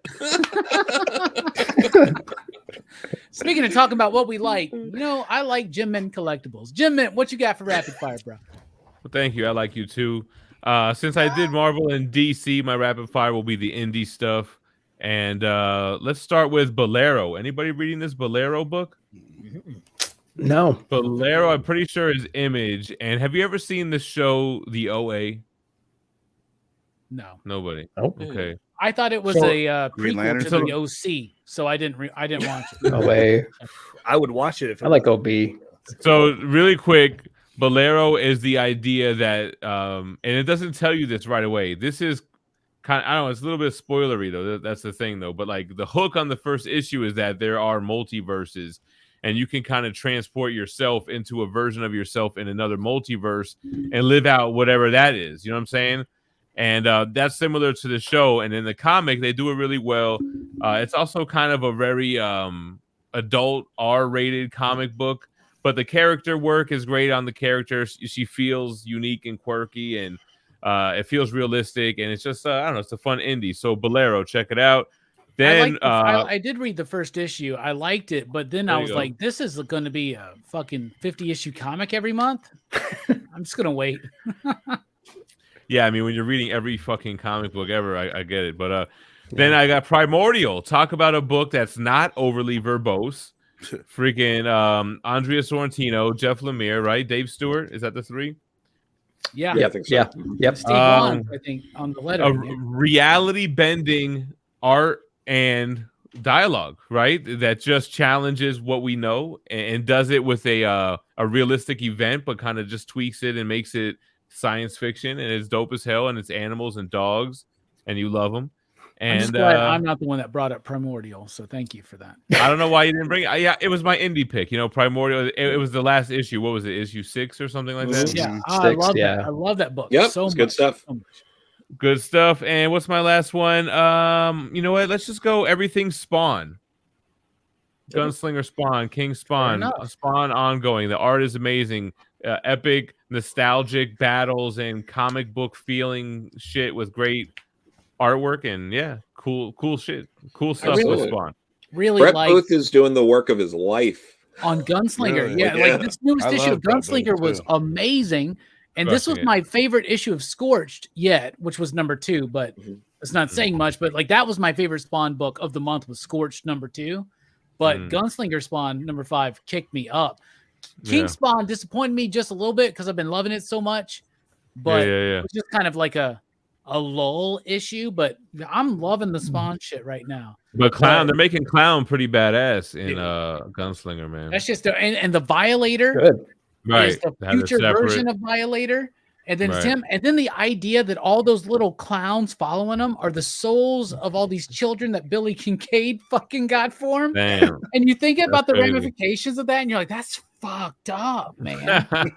Yeah, for real. Spawn's been good, y'all. People think I'm just becoming a shield for McFarlane because I want to get him on the show, which I do. But you know, come on, man. Spawn's real fun shit, man. I'm getting into Savage Dragon right now, so you just wait until the original shit. I read the original 3 issues because Savage Dragon is still ongoing from when it first started, right? I know, and I decided, you know what? Fuck it, I'm just gonna start reading Savage Dragon. Anyway, speaking of Savage and Dragon, fuck yeah, it's Verno. What you got, brother? Boom. We'll start with a awesome book, one of the best books out there right now, King of Spies, Mark Miller. I got to read issue 2, man. Yep. Dude, it's so good. Breaking Bad meets James Bond, just tons of fun. I keep forgetting. forgetting. Out of control. Yeah, I was kind of I was a little taken aback by that. At the end of this third one, they're like, the story concludes in 4. I'm like, fuck. I was like, no wonder he's already killing kings and queens and fucking heads of state. Yeah, he ramped up pretty quick. It's one of those things I almost hate to say, like as a comic book fan, like, oh, this would make a great TV show, but this would make a pretty dope TV show. It would make a great movie or TV show. Yeah, 10 years from now with Daniel Craig. Yeah, that's funny. Yeah, and I got to read issue 4, and it's really. Yeah. Really, that's awesome. Oh, Speaking of comic books going to TV shows, this has been optioned. New Burn. It's a great show. Just to that's another one you got to be dressed up with the whiskey and cigar to read this one. For real though, for real. Chip Zdarsky. If you can't get Sean Phillips to do the crime noir, next best thing, get his son Jacob Phillips. It's great comic book. Little plug for Substack, which I always like to do. Did you read this, Nick? I'm just curious. Yeah, I did. The Closet was great, right? It was pretty cool. Yeah, it's basically the thing I love so much about this comic. It's about this father. He's got a bit of a drinking problem, and half the issue is him talking to his bartender. Great dialogue there, and then his son is afraid of what's in the closet. And for me, like the way the art worked with the storytelling throughout the whole thing. But just the way they made you feel that fear, like I ain't afraid to admit, like, remember that fucking fear when you were a kid? Just how terrified you could be, like alone in the dark. Like you feel that in this book in a great way. And then the other thing I just got to say, because Pop Culture Philosophers, this channel seems to talk so much shit about this. It's not nearly as bad as what Robbie says. It's not. I mean, don't get wrong. It's not the best thing in the world, but it's not fucking that bad. That book fucking sucks, man. No, it doesn't. It's a lot better than that. Just trust Hold on, me. which one? The Moira book is better than the Wolverine book. Oh, they both fucking suck, man. I like them both decently enough. They're the not Wolverine book world. going through the little scenes is like what's happening, but the Moira one I like. Right. I Yeah, can agree. it's I Moira. actually do agree with this at this Yeah. point. First of all, it's just fun to have Moira. I like how they tied this issue in 10 Deaths #3. I thought the art was really good. It's my favorite art issue from Vincentini in the run, but the way they tied it in with House and Powers and the future timeline, Right. I thought it was I pretty like dope. that. But don't get me wrong, it's not like it's going to change your world, but it's not fucking. Sure. It's not one of the worst Marvel books out there. I'll I just had say a- that. I had a conversation at the shop today. You have really good conversations at the comic shop, actually. I imagine. I wish. And from somebody who absolutely fucking hates Jonathan Hickman was like, I just wish they would have gave him his fucking chance to just tell his goddamn story. No kidding. And They I'm gave like, him the chance. He just didn't want to stick around and hang out there. Is the way "Hey," I. he was like, I don't Wow. want to tell this in 6 I don't know. years. But was he on board with what everything else that was going on at the same time? No, but that's the problem. I mean, I think if he wanted to, he could have kept doing it. He was just like, He just I don't gave think up. he wanted to keep doing it with the people that he was doing it with. He's like, I can only do so many fucking issues about the fucking Golden Girls as villains for the X-Men. Like, I don't know. I That never that even was went his anywhere, choice, yo. though. Yeah. Inferno 4 was like the most infuriating issue, but yet satisfying at the same time. And then this Right. is the closest thing we What- get. So I can't Whenever even they- read yeah. Hotspox anymore. This shit pisses me off so much. Yeah. Oh, no, I still love So it. real quick, Ugh. Sabretooth 1 though, I had it on my list that potentially to talk about. I like Sabretooth 1. It kind of picked up on a thread that he left off in the very beginning, and Right. we mentioned it last month. We had this show, and they picked up what happened to Sabretooth. Remember, he got exiled back in the beginning. Well, bong, this is what's been going on. I This thought is- it was but a so weird he- choice for he- who he. Oh, I was gonna say, so he makes like Krakoan hell.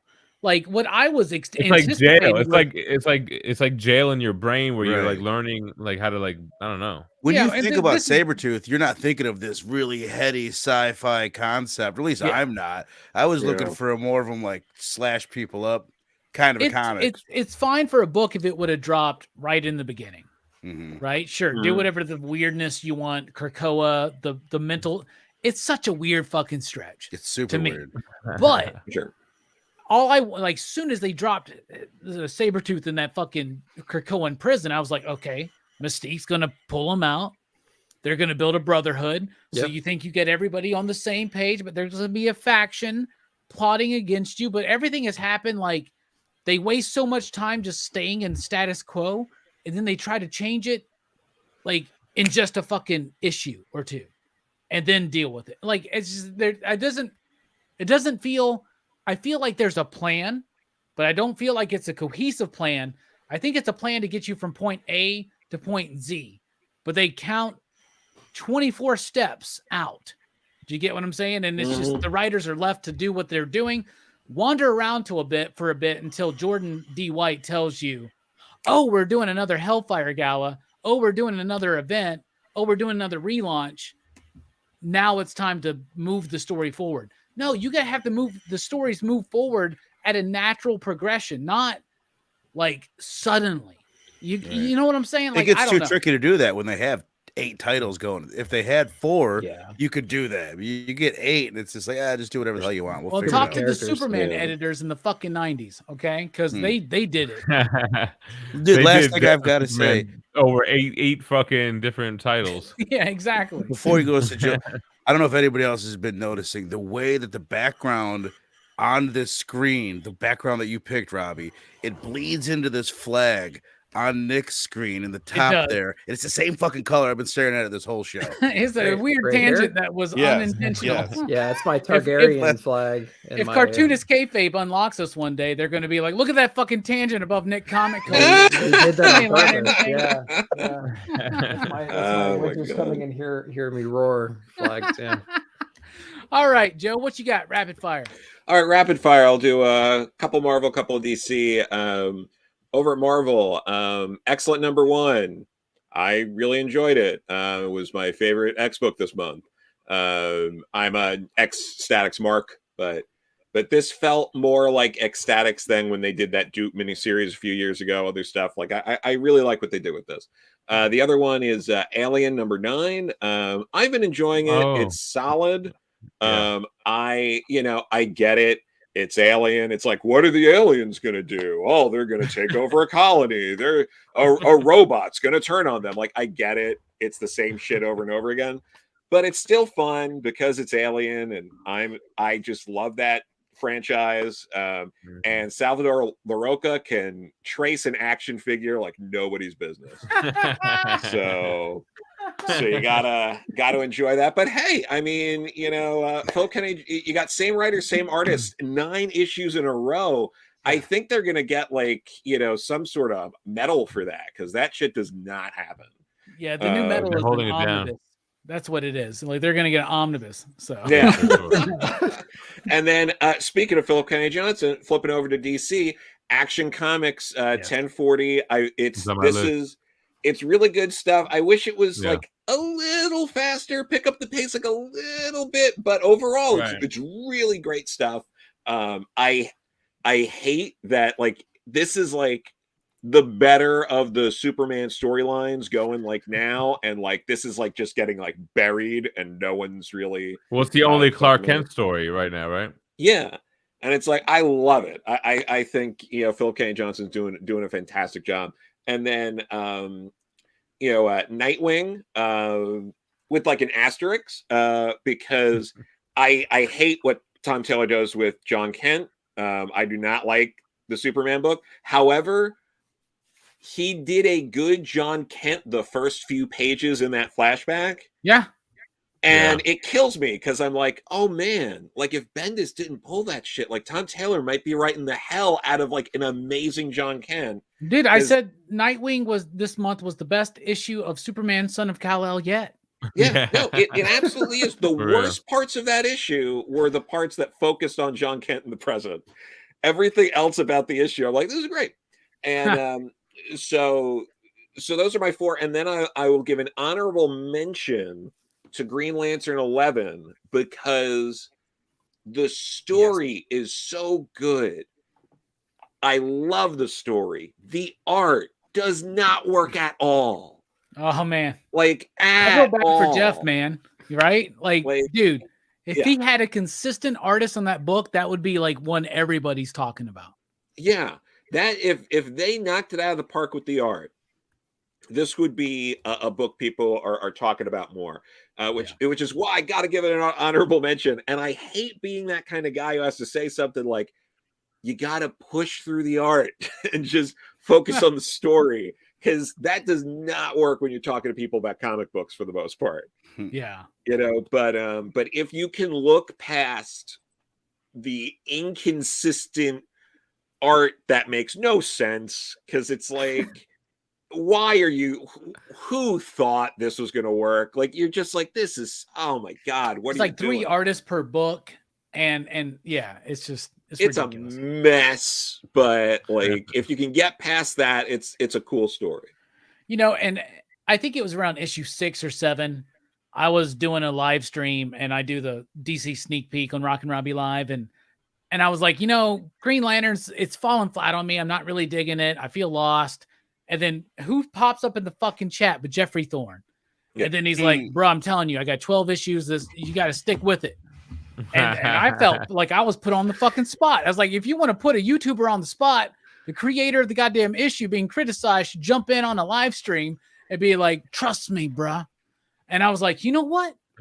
I trust you, Jeff, because I hear him on the show with you and Perch all the time, Joe. Yeah. Seems like a cool dude. And the first time I ever threw up a station in the Perch chat, Jeff was the first dude to be like, station.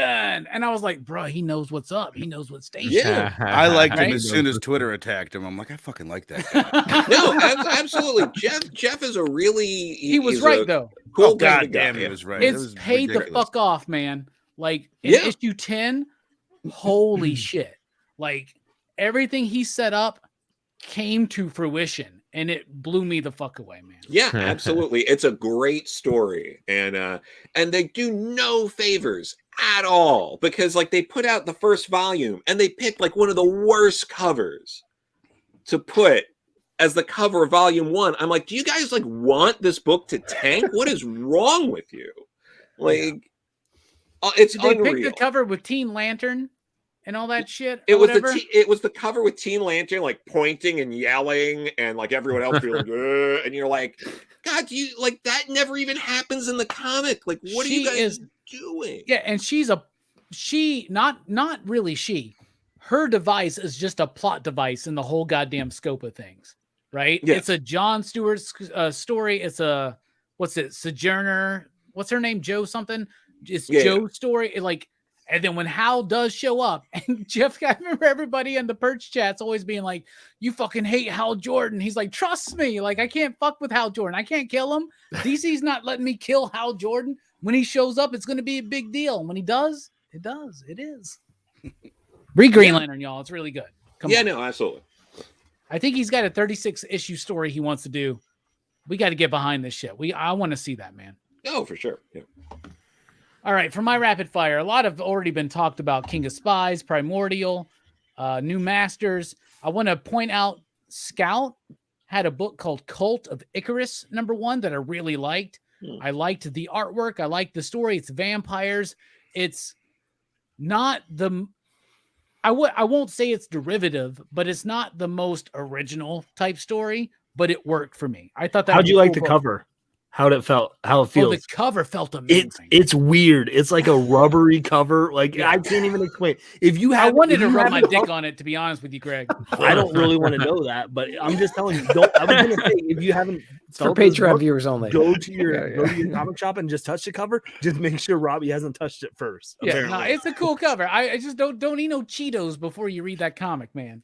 You'll never get those off that cover. It's like the Velvet Room. A Dark Interlude is back. I can't believe it. It's back. It's Ryan Sullivan. We got a new artist, Kowalski, but it works. And they reference it in the book. If you read this book, it's super meta. It's super deep, but it's saying something about story. It's saying something about pretentiousness, and I fucking love it. And this is a sequel to a comic book, and the whole premise of this book is how much sequels suck. Like, Ryan Sullivan is a genius to me. Girl Scouts, Jim Mahfood, just killing it on the artwork.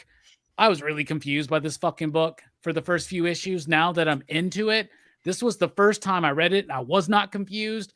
And every single issue is just a plethora of amazing artistic talent. That book is amazing. Jim Waters, double feature, Homesick Pilots, Arkham City. Arkham City's my favorite DC book of the month. Homesick Pilots continues to be fucking amazing.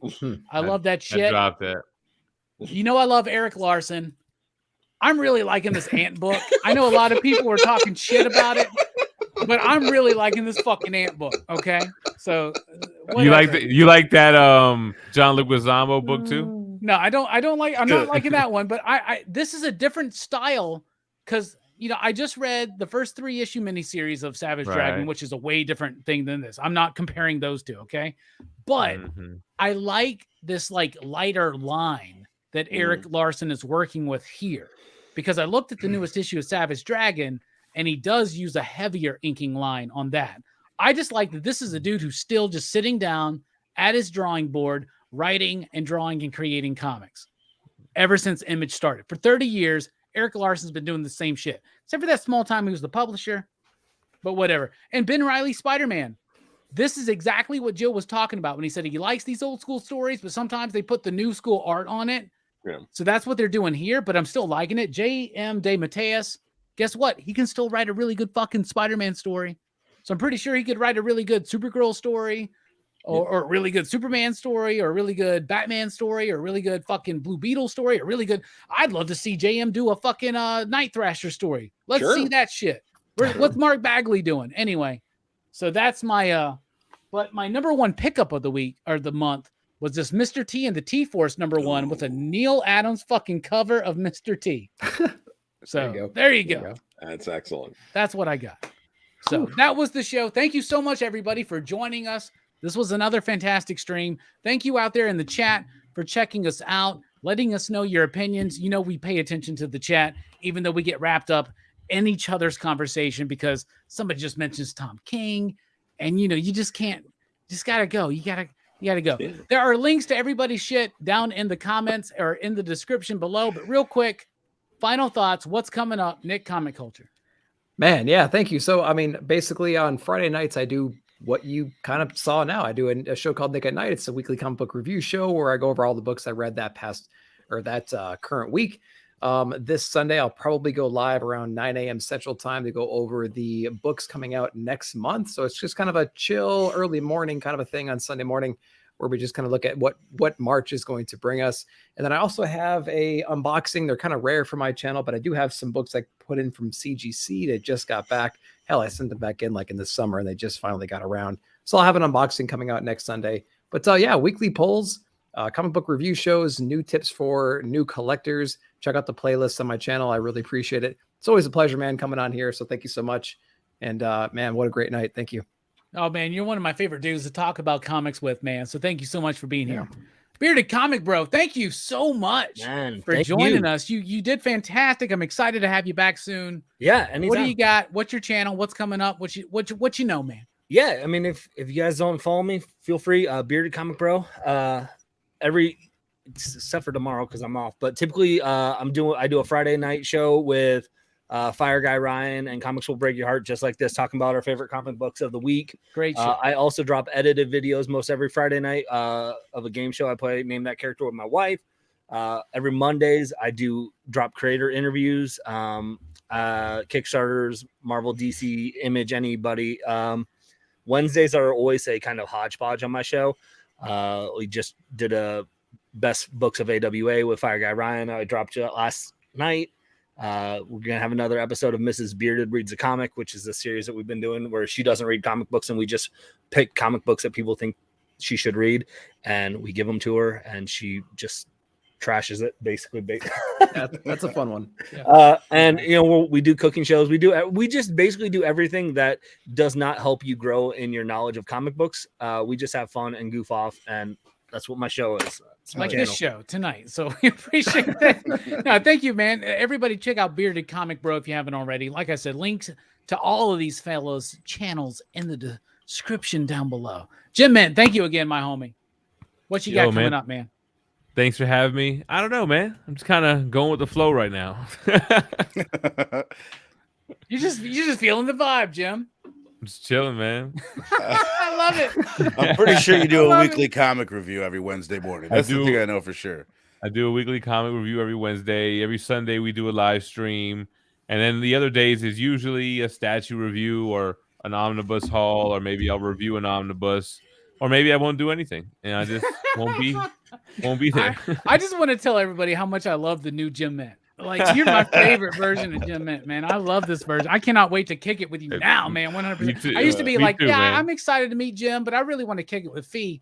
But like now, I want to kick it with both of you, if you know what I mean. Anyway, Verno, what's coming up? What are you doing, man? I'll just give you a similar answer to Jim Mint. You going postal yet? Bro, I don't fucking know, bro. No, I have a new job, so I have no idea what's going on with my life. My enthusiasm about the show is as soon as I started working 65 hours a week. So I've been popping up a lot on Dylan's Horror Show and on Pop Culture Philosophers. That's a ton of fun. But yeah, I don't know.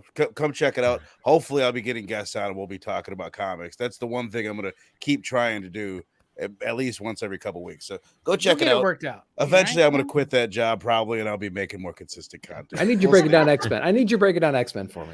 All right. You know what's funny? I need you back at that at least. What's crazy about that is when I had a job, I made so much more content on YouTube, and now that I don't have a job, it's like I can't find the content for That's hilarious. Backfire a little bit.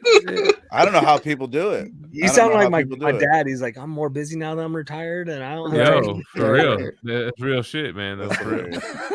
I love it. I love this, man.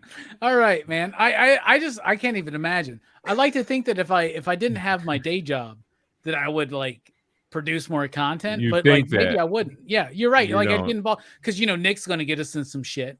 Nick Barucci, and we're like, oh, I gotta deal with that. No, because you know what it is when you're supposed to be working, you're really putting out content. But now that you don't have to work, you just don't put out content. I love it. Verno, I love having you on Dylan's Horror Show. And I love having you on PCP Movie Nights and other shows that we do, including this one. It's one of my favorite shows, man. Me too. And I love having all of you here. So, Joe, what's coming up, man? What you got, man?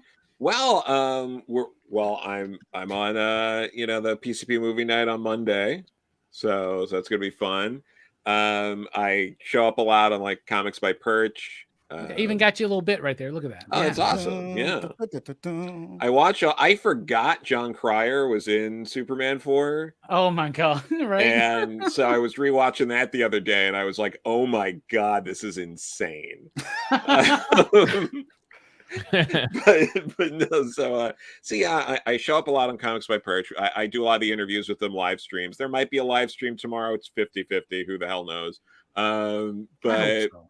Yeah, but that would be at like 7:30, Eastern Standard Time, and we would talk about who the hell even knows. So many things happened this week.